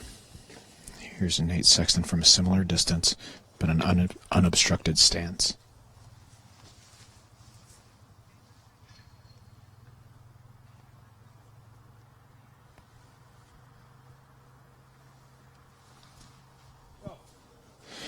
right, asking for his putter to go, and it finishes just short and left of the basket, just ticking the cage. So each of our players is going to be dropping in for a par 3 here. I'm kind of surprised to see a lot of par 3s here, as this seems like one of the easier holes on the course to card a birdie to.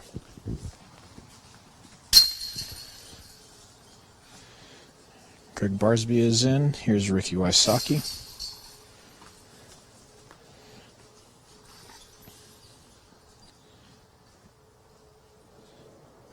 Nate Sexton from 5 feet, and Michael Joe from about 3. We're going to move over to hole 15 here on the Fox Run Meadows course. We'll be back with you in just a moment after a word from our sponsors.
Welcome back to the Green Mountain Championship out here in Smugglers Notch, Vermont.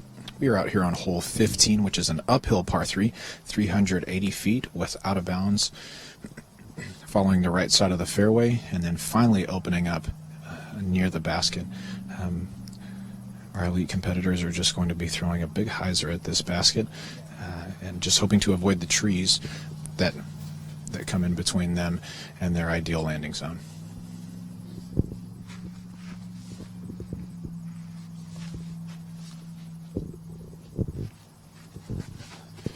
Ricky Wysocki throws an enforcer that comes, looks like it's a bit low out of his hand, but gets a nice skip up the hill. He's going to be inside the circle looking at a birdie 2.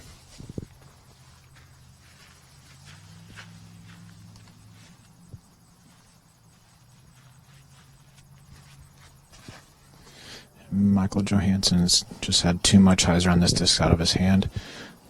It does finish into the trees. He looks to be about 40 or 50 feet from the basket, but will likely be obstructed by a lot of trees.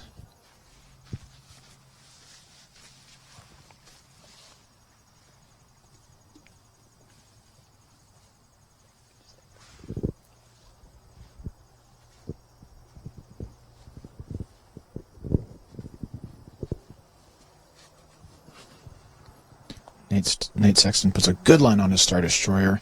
It doesn't stand up quite as much as he'd like, but he's going to be just outside the circle. Here's Gregg Barsby with the Star Boss in his hand.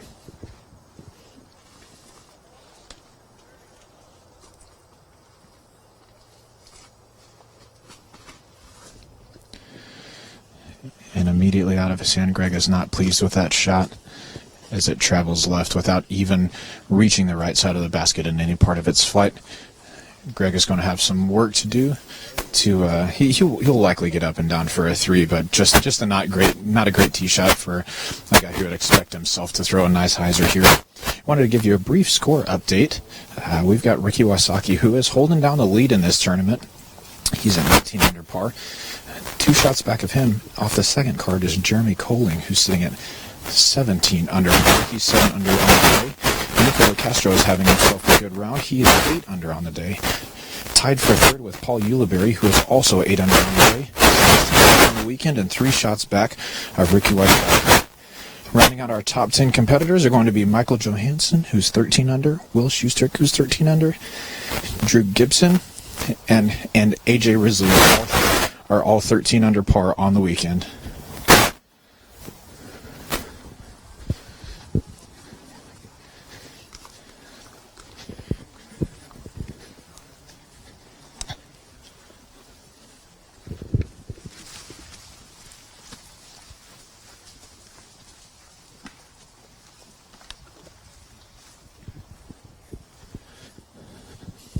It's hard to tell if Gregg Barsby has a putt at all. No. Barsby's just got a forehand disc. Looks like a Firebird. He's played it great. A ton of group trees between he and the basket, and he's just put it right under there to secure his par 3.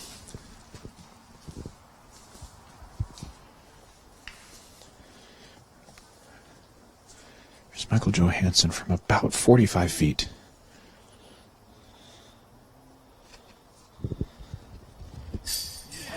And Michael Johansen jams it from about 45 or 50 feet. What a great putt amid some trees. That side has to be no stranger to Michael Johansen, as he is from the dense woods of North Carolina. He's used to throwing tight shots and long putts.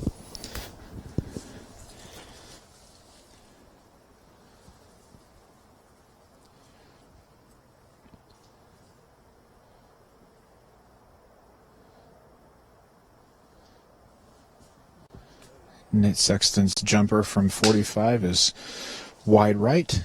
Settles under the basket for his par 3. Last to putt will be Ricky Wysocki, just outside circle's edge.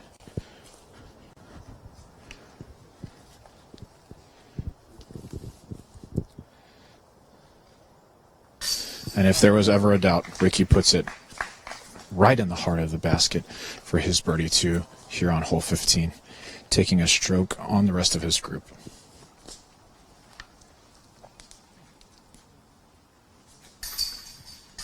Pardon me, taking a stroke on Nate Sexton and Gregg Barsby as they take par 3s, and we've got Michael Johansen and Ricky taking birdie 2s. We're moving over to hole 16 out here at the Fox Run Meadows course. Stay with us after a word from our sponsors.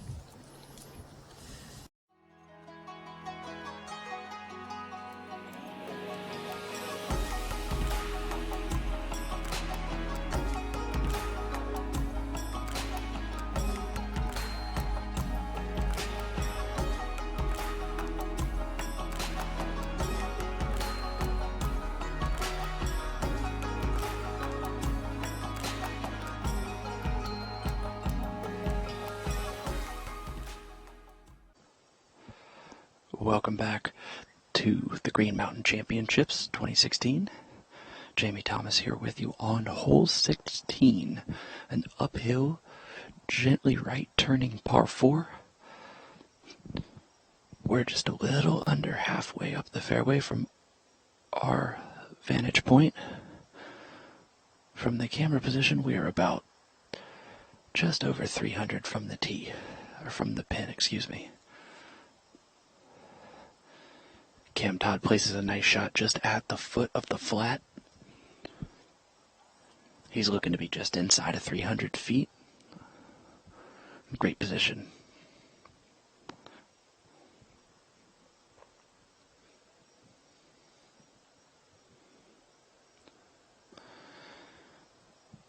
Paul Oman getting about 8 feet closer than Cam. I would have expected a little more of an aggressive shot from him. And here's Jeremy Colling lining up the forehand. And that needs to sit soft.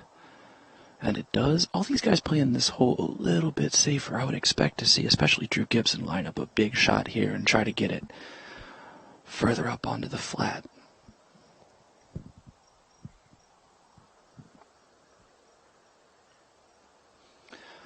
Drew does not disappoint. That's got a hyzer in. Oh, and he has gone up past what looks to be an old tree trunk. He's only going to be about 100 feet from the pin, maybe a little bit closer. So Drew Gibson, the only one with a legitimate eagle look, and I've just heard that Paul Macbeth is on a run of 7 birdies after taking that gross big score on the par 5, where after that he was 3 over par. He's still a decent bit back from the leaders, but getting into position as we watch the card walking up the 16th hole.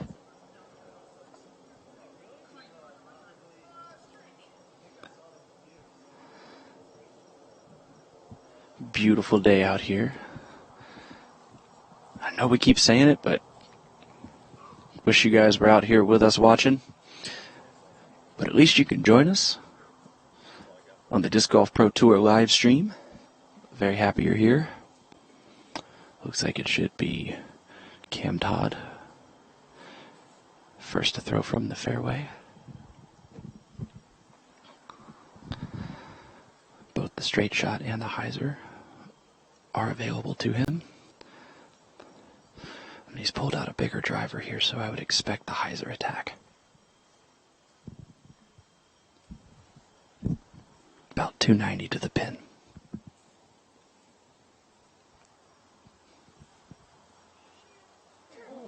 Who flashes across the face of the basket and a little bit of a backspin and a hop.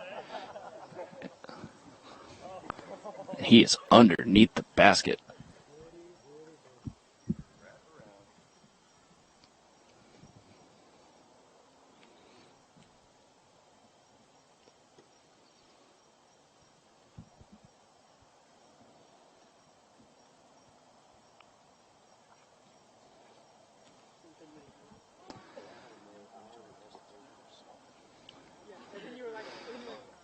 Paul Oman gets the same little backspin hop skip that Cam Todd gets. Should be easily within the circle 1 range.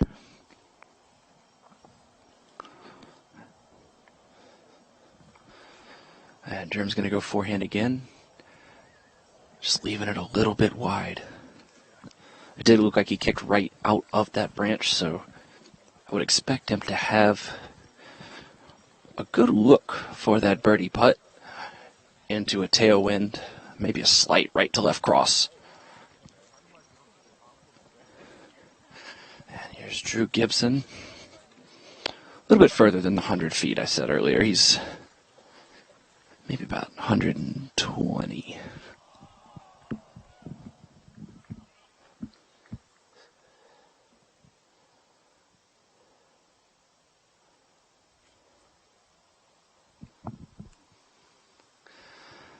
Good run there. Should be easily cleaned up for his birdie.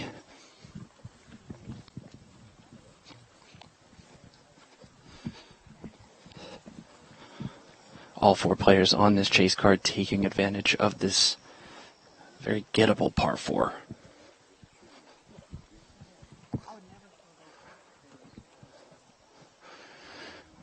This germ is about 34 feet out.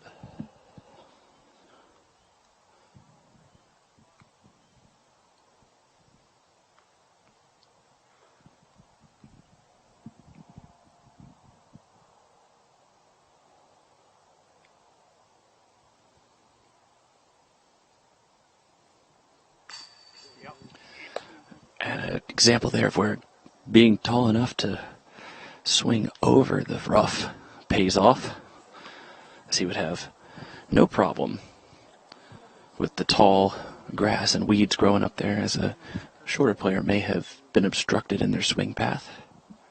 Jerem using his length to his advantage there. Paul Oman just inside the circle. Circle 1, that is, looking to pad his putting stats.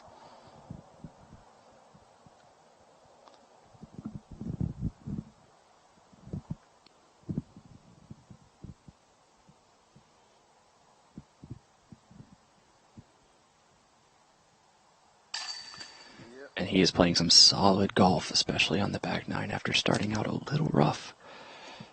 Telling us yesterday in an interview that he wanted to avoid the bogeys early. He caught a bogey early in his round exactly the opposite of what he wanted, but he's been able to pick it back up and really play smooth golf.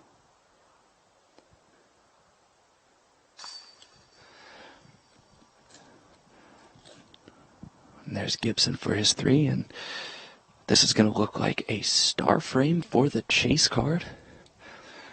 No strokes gained and no ground given for any of these players, and we're going to go directly over to Robert McCall as our lead card is about to play the exact same hole. Robert, who's up first on the tee?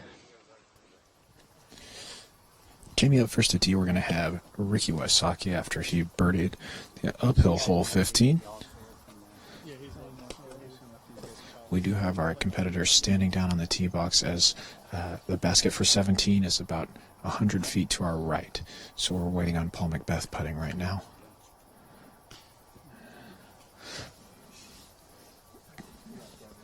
We see Paul's putt hit the low left side of the basket. He seems displeased with that effort.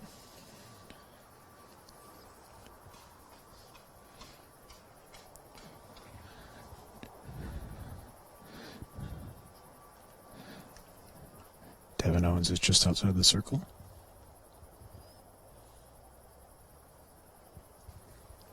His jumper is right side.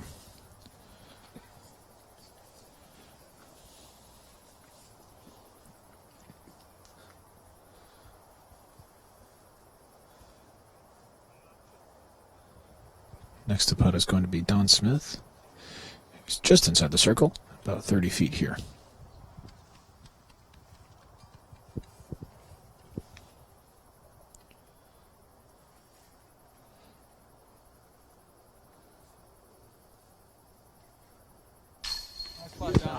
Great putt by Don Smith there. Get some applause from the gallery.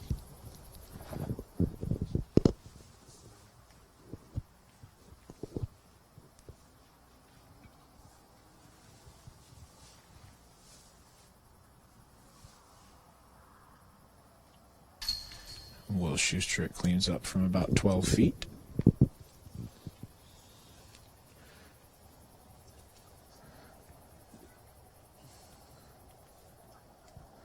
And Devin Owens is in as well.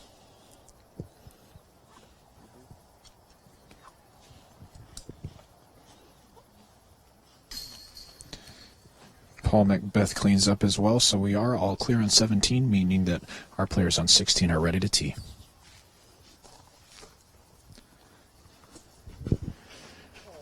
Ricky Wysocki has let his Lucid Enforcer go pretty far left of his intended target, but he did get it. But he did get a green flag. Doesn't appear to be out of bounds, so Ricky will still have a chance at birdie 3.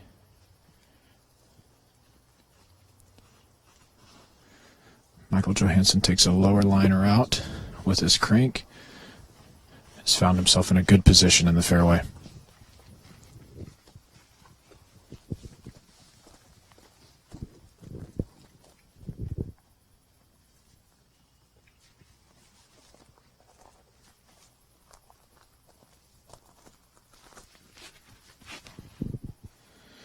Nate Sexton's hyzer looks great out of his hand. He does get a green flag, and he'll have the closest look to the pin so far. And Gregg Barsby's Scorpius nearly mimics Nate Sexton's line, maybe a few feet shorter. As we walk up the fairway on hole 16, which is an uphill dogleg right, par 4, coming in at 560 feet. The real danger to be found on this hole is the out of bounds that spans the entire right side of the fairway, even as it swings to the right toward the basket. The left side of the fairway is not out of bounds, however. If an errant shot carries too far to the left, it could easily find a bad position in the trees on the left side and obscure the player's look at an upshot to the basket from there. We may get to see that from Ricky Wysocki, depending on if his drive settled on the left side of the fairway or punched into the trees just a bit.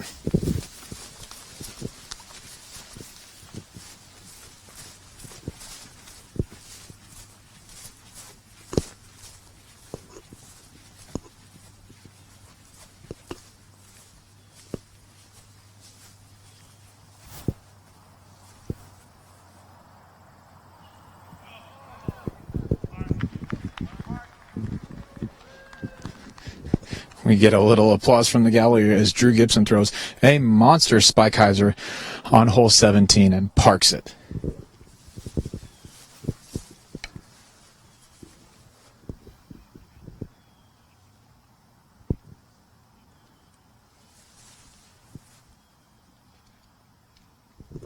We've got Ricky Wysocki on the left side of 16's fairway, eyeing up his approach.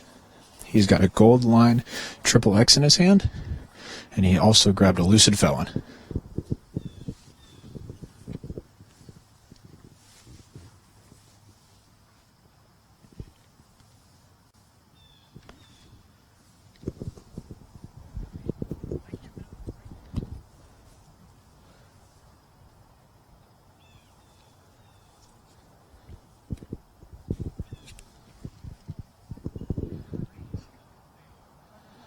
Ricky hangs the hyzer out over the out of bounds, gets a green flag.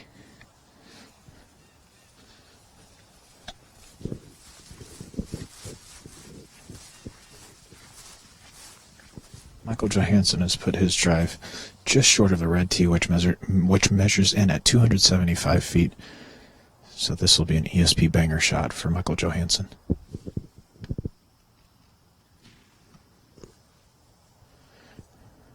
It's holding just to the right of the basket. Settles in nicely.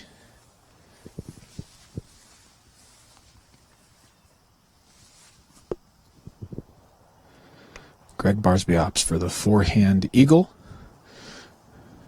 He's thrown a nice smooth upshot there. The best driver of the bunch right now is Nate Sexton. He's got a Sexton Firebird in his hand for a forehand approach shot.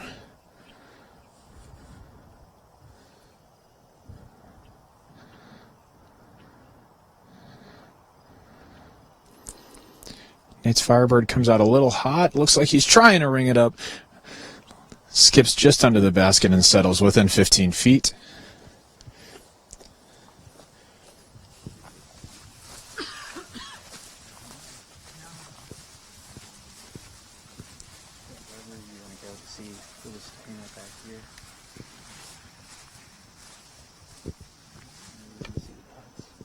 As our competition nears its close today, I want to remind you that we are going to be live tomorrow, starting in the morning, to cover our lead card, as we will have a bit of a staggered shotgun start with our Men's Pro Open and Women's Pro Open and amateur divisions going off all at the same time. Then on Saturday afternoon is when we get into the Disc Golf Pro Tour finale.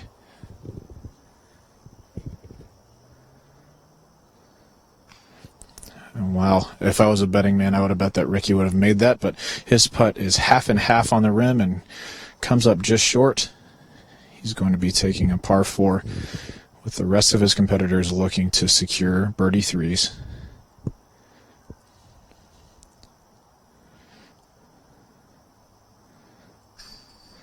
Gregg Barsby is good for 3.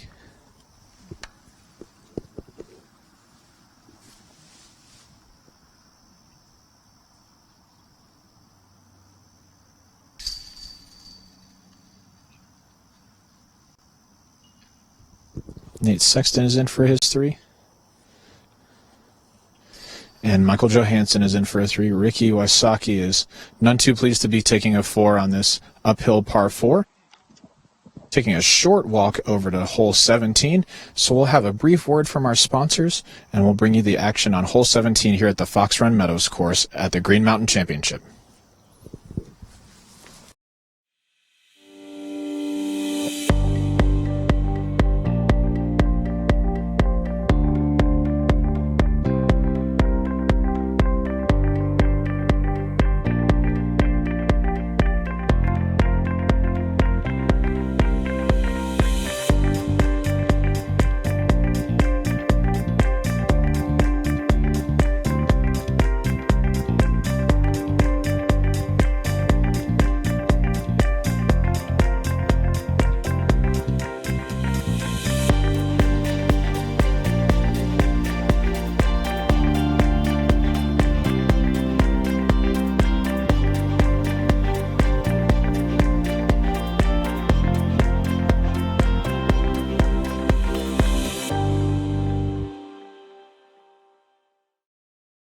Legacy Discs and Upper Park Designs have collaborated to bring you this new edition Rebel backpack bag.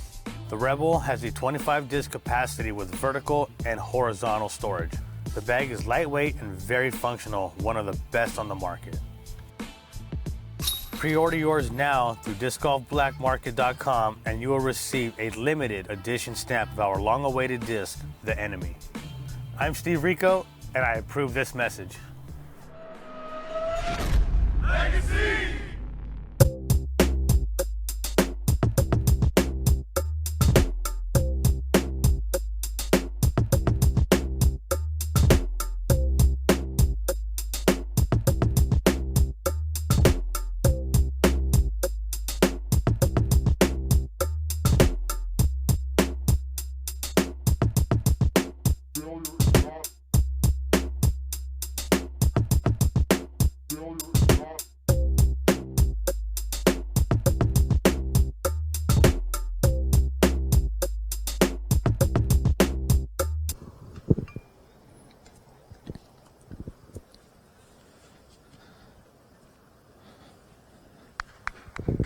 Welcome back to hole 17 here on the Fox Run Meadows course.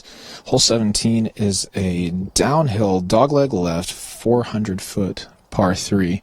Most of our competitors here are just going to be throwing a big hyzer, whether it be a spike hyzer or a flat hyzer. That's definitely the play on this hole.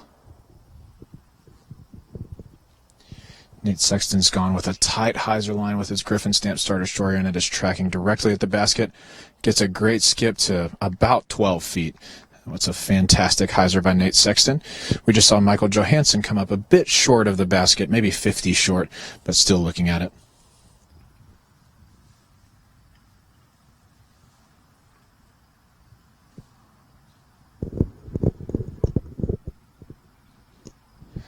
Gregg Barsby's hyzer is tighter than the others as well. He's coming in left side of the basket, but looks to settle in between the circle 2 and circle 1's edge. He will have a putt at a birdie 2, and last to tee will be Ricky Wysocki.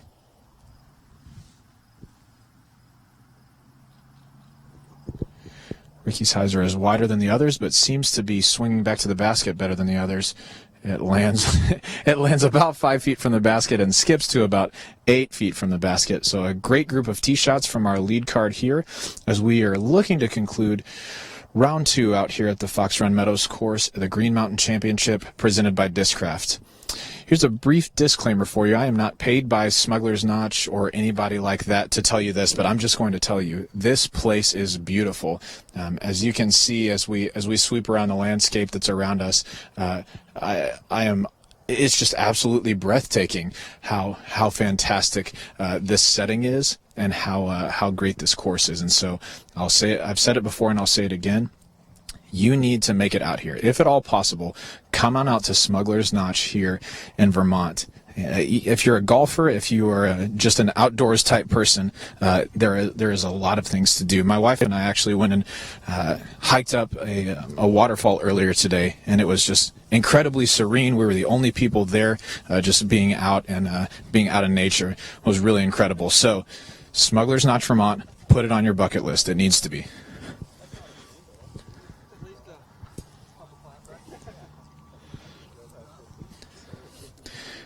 Michael Johansen has about 50 feet to the basket.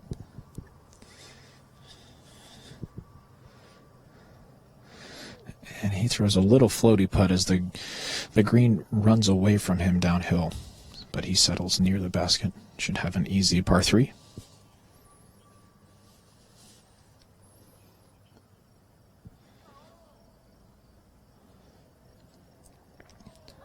Gregg Barsby from a similar distance is short and right.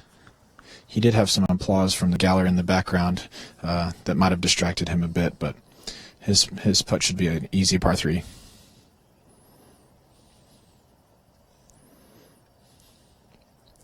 Nate Sexton is in for a birdie 2.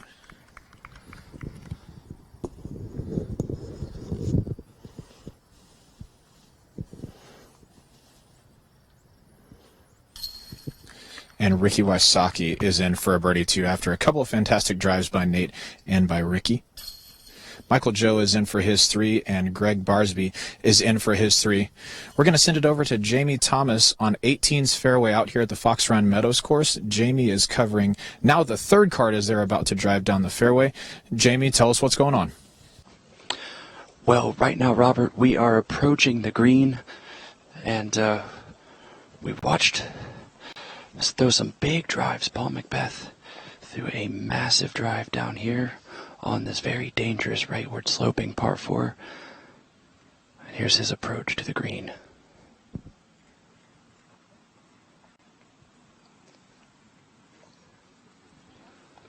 And he looks to be just left of pin high, but a little bit of a death putt, but no wind to speak of out here. Don Smith has an unfortunate lie. He's stuck behind the tree just a little bit. He's going to have to do a little stretch out throw.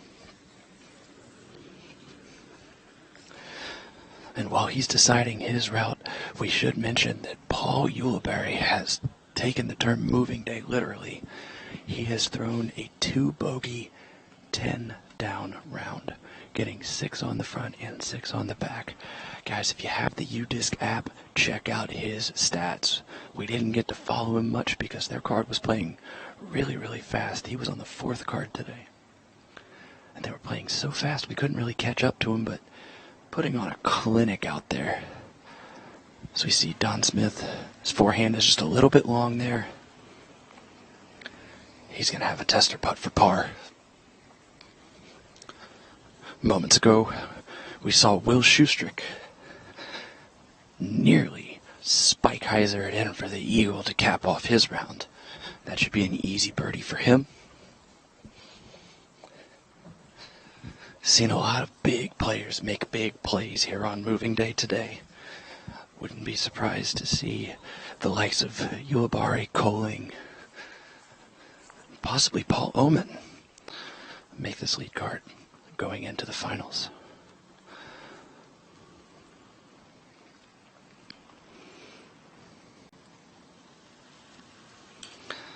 Devin Owens leaving it just a little short from right about 29 feet.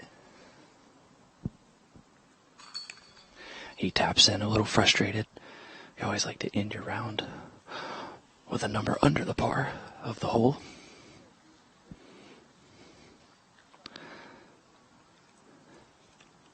And this will be Don Smith from approximately the same distance to save par.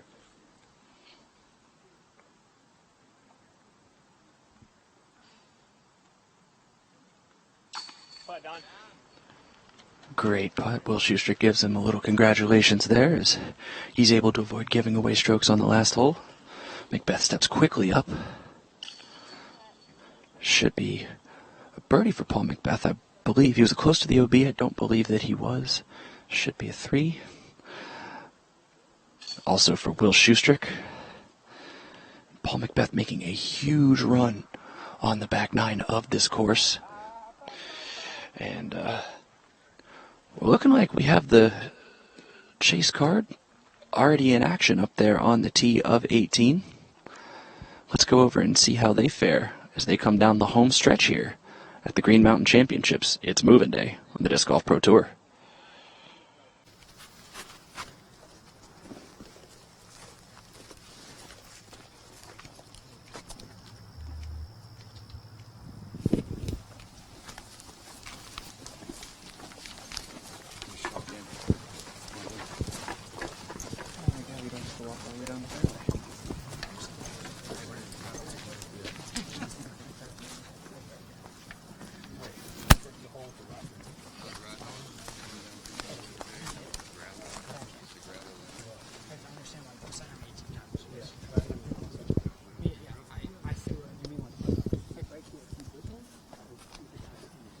We're here on 18's fairway at the Fox Run Meadows course. As our second card comes down the fairway, you're able to see their drives for just a moment there. This is a pretty daunting drive. Hole 18 measures in at 775 feet. It is a slight dogleg to the right, downhill the entire way. And not an extremely tight landing zone, but when you're throwing as far as these guys are, it's really easy to lose control of your distance drivers. So we've got a couple of our players here joking about misfortunes in their rounds. So we saw just a moment ago Jeremy Colling and Paul Oman both threw out of bounds here, which is going to make this hole 18 quite a bit more difficult.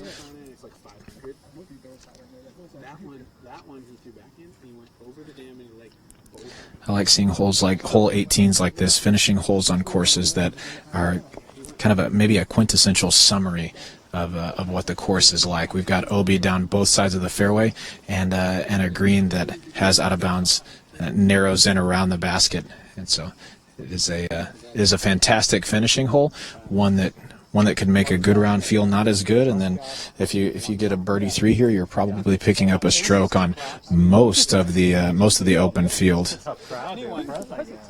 If anyone deserves credit, it's a single stop.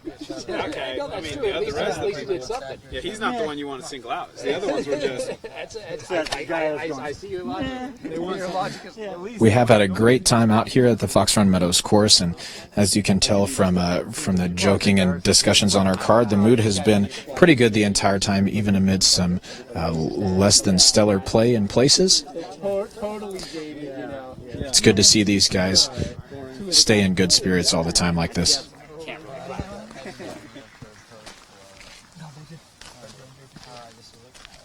Maybe they're just advertising us too well. They say we're so good. You won't believe how good we are. Then we throw 15 feet away, and they're like, "What? That's as good as they are?" I've done that. I'm very much enjoying the commentary on the state of disc golf here from Nate Sexton and our other competitors.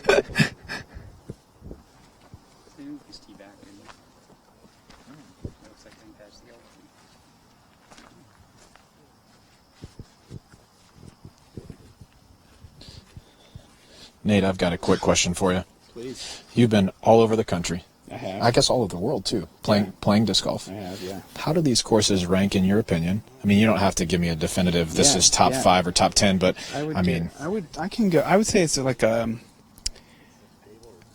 for every place I've ever gone to play disc golf in my life, I would say this is like in the conversation for the top 10. Wow.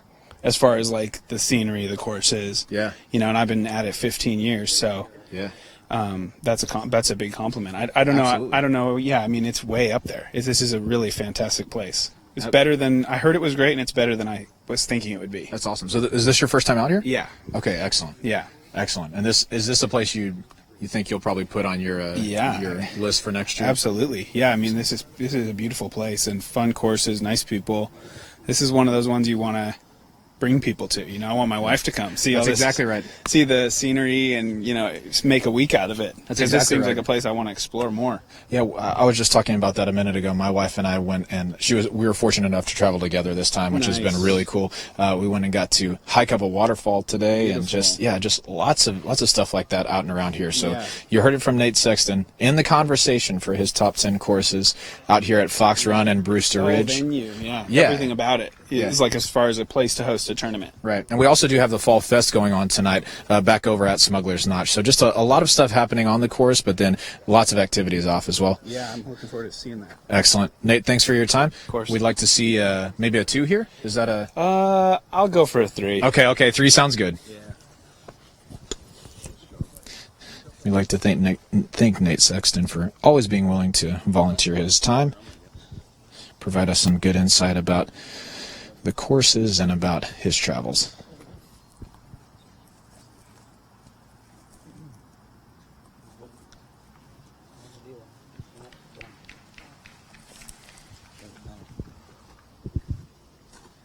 Good plan, Rick. Yeah. Where's it going? I'm going like this for the sweat hand. MJ. Enjoy, sir. You never know, Enjoyed watching you play. Oh yeah, thanks, man. You never know what kind of sweat hand you could be going into. Right. So I'm more about Right. Yeah, I hear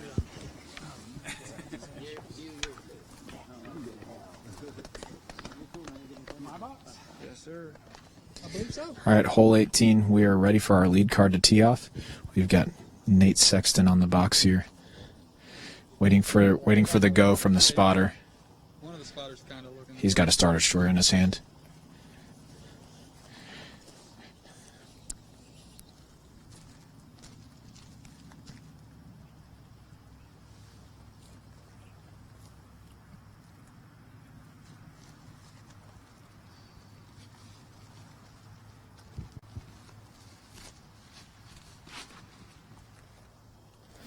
Nate's Destroyer has come out on a great straight line. He's looking for it to get down on the left side of the fairway. Fantastic tee shot by Nate Sexton. He's given himself a great, probably forehand look at this basket. Here's Ricky with a Lucid Enforcer. He's been thrown all over this course today. Ricky's put a great move on this disc. Yeah, it sits down just a few feet from Nate Sexton's drive. Ricky will also have a nice forehand look at this basket.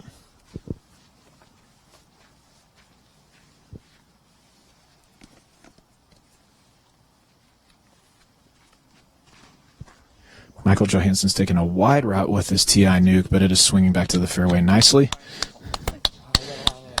Get some applause. And here's Gregg Barsby with his TD in his hand.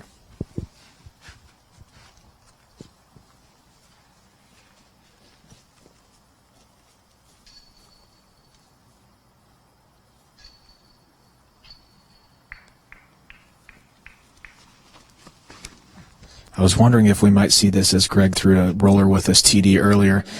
It's landed with a good angle. If it finds a way to stay straight, he might roll across the OB. And Gregg, unfortunately, does get the red flag. You've got to like the candor of somebody like that throwing a roller on a hole like this. But Gregg has had a tough round with some really unfortunate breaks that were out of his control.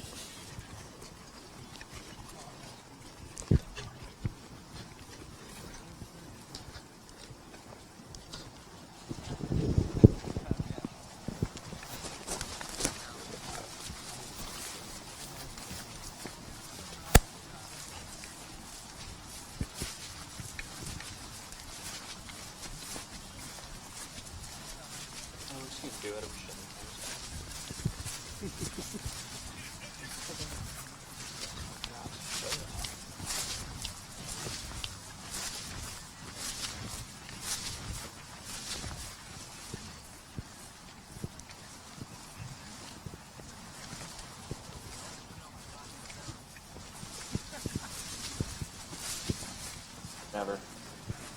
We'll just both talk, but you take the lead on it. We're about halfway down the fairway here on the 775-foot par 4 closing hole 18. And Jamie, were you able to see where our lead card drives landed, and how, if so, how did those compare to the drives on the chase card? Well, I have to say, Robert, it was a little bit of a surprise to see both the lead card and the chase card. Though more drives out of bounds, the third card managed their tee shots pretty well. But definitely seeing some OB strokes from our top 8 competitors today is a little bit surprising.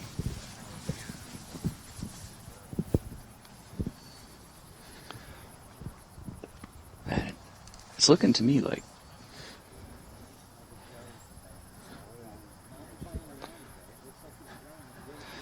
Yeah, Michael Joe's just laced his ESP banger in between the two trees that were shaping his shot. Looks like he's come up just outside of the circle, maybe just inside the circle. Having a look at his birdie 3 here. That's right, Robert. He's right around circle's edge. He does have a drop-off behind him, but he is looking good. Here's Nate Sexton with his Firebird.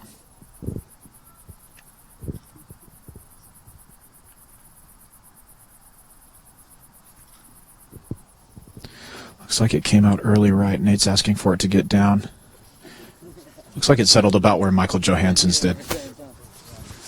That did sit. He was very fortunate. He hit on the side of that hill, and that was very close to flaring out of bounds, but he may be in a slightly better position, slightly less of a death putt than Michael Joe.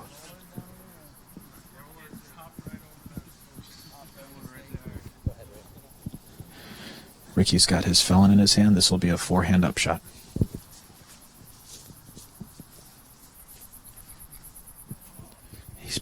He's put some anhyzer on it out of his hand, but it's swinging back at the basket nicely. Skips just under the cage.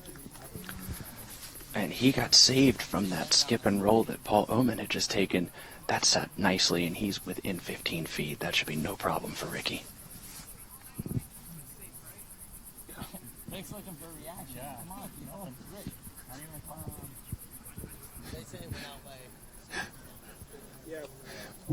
We held up just a moment there for Ricky to get a reaction from the crowd, and he got none, and so he was confused if he rolled away and got an unfortunate break or what happened, but he has settled by the basket. And here's Gregg Barsby with his champion eagle. I had to play a little double duty as a spotter and a media guy there.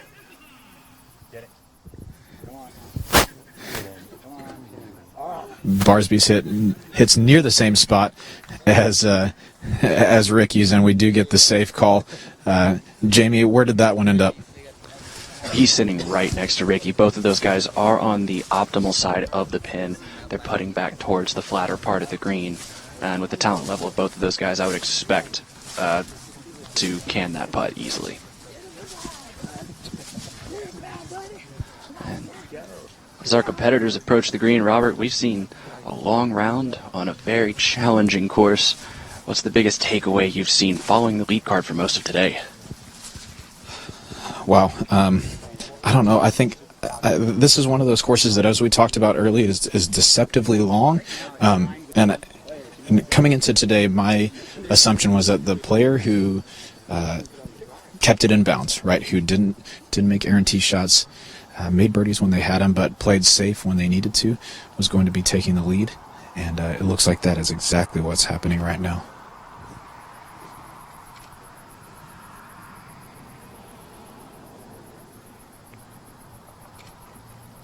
And Nate Sexton's putt for 3 is up and in from 30 feet. It's a good finish to the round for Nate Sexton. It's always nice to end on a birdie.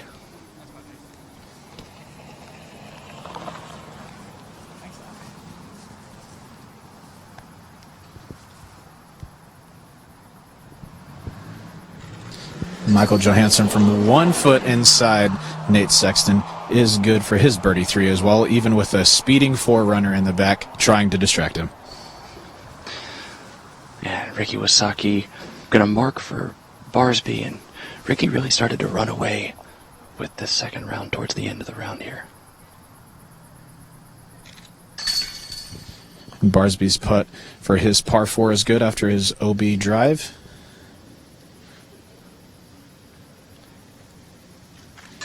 And Ricky Wysocki taps in his birdie 3 for a round of 52 out here at the Fox Run Meadows course.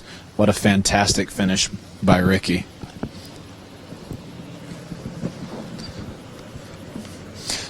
So that's going to conclude our action here at the Fox Run Meadows course. Getting some score updates for us here. So our lead card is going to finish. Ricky Wysocki shot a 52 today, 11 under par. Michael Johansen, 6 under par. He's going to finish at a 57. Nate Sexton with a 58 at 5 under par. And Gregg Barsby with an even par 63. Those scores are courtesy of the UDisc app and Matt Krieger. Thanks so much. So Jamie, tell me, as you were saying about your takeaway, I said I think the person that kept it in bounds was going to end up shooting extremely well. We saw Ricky go bogey-free. Pretty incredible today. How about your card? I mean, I have to say there was a little bit of stumbling out of the gate for that chase card. We talked to Paul Oman earlier, and he said he wanted to avoid bogeys, kind of keep it in bounds, and he was unable to do that through the first 6 holes, but he turned around and picked it up. The story of the day from the chase card really is Jeremy Colling. Up until about the last couple holes, he just went on a stretch where he was throwing everything the right way. The discs were flipping up correctly. The putts were having a chance every time he released it out of his hand. It's really impressive to watch. Excellent. So it looks like preliminarily for our lead card tomorrow, it looks like we're going to have Ricky Wysocki, who's going to be in the lead at 22 under par after his, I guess it was an 11 under round today. Pretty incredible stuff. Okay. Then we're going to have Paul Ulibarri, who had a great round himself. He shot a 10 under today. Jeremy Colling's going to be in 3rd place. And then it looks like it's going to be Cam Todd or Nico Lacastro on our lead card tomorrow. So regardless of who ends up there, we are excited to see some fantastic disc golf back over at the Brewster Ridge course. For those guys on the lead card, who do you think we have to watch out for tomorrow? I mean, we talked about it. I don't remember if it was on camera or off yesterday, but we said the player that could keep it close to 100 strokes after 2 rounds is really going to have a big advantage. And you can't deny it. It's been the year of Wysocki. I mean, you've seen some of the other big names struggle a little bit, make the comebacks that they're known for, specifically guys like Paul Macbeth. Paul Ulibarri put a great round today. But I mean, you can't put money on anybody other than Ricky Wysocki first. I'm with you, and especially with the beating that he put on the course the first day, I'm interested to see if he can replicate that or even better it out at Brewster Ridge tomorrow. That's going to conclude our coverage for today from the Green Mountain Championships presented by Discraft here in Smugglers Notch, Vermont. So for myself, Robert McCall, for Jamie Thomas, for Gary O, Justin, Terry Miller, the disc golf guy, and Johnny V back in the studio, thank you so much for joining us today. We're excited as we pick up more live coverage tomorrow at the Green Mountain Championships and the Disc Golf Pro Tour finale. We'll see you tomorrow morning. See ya.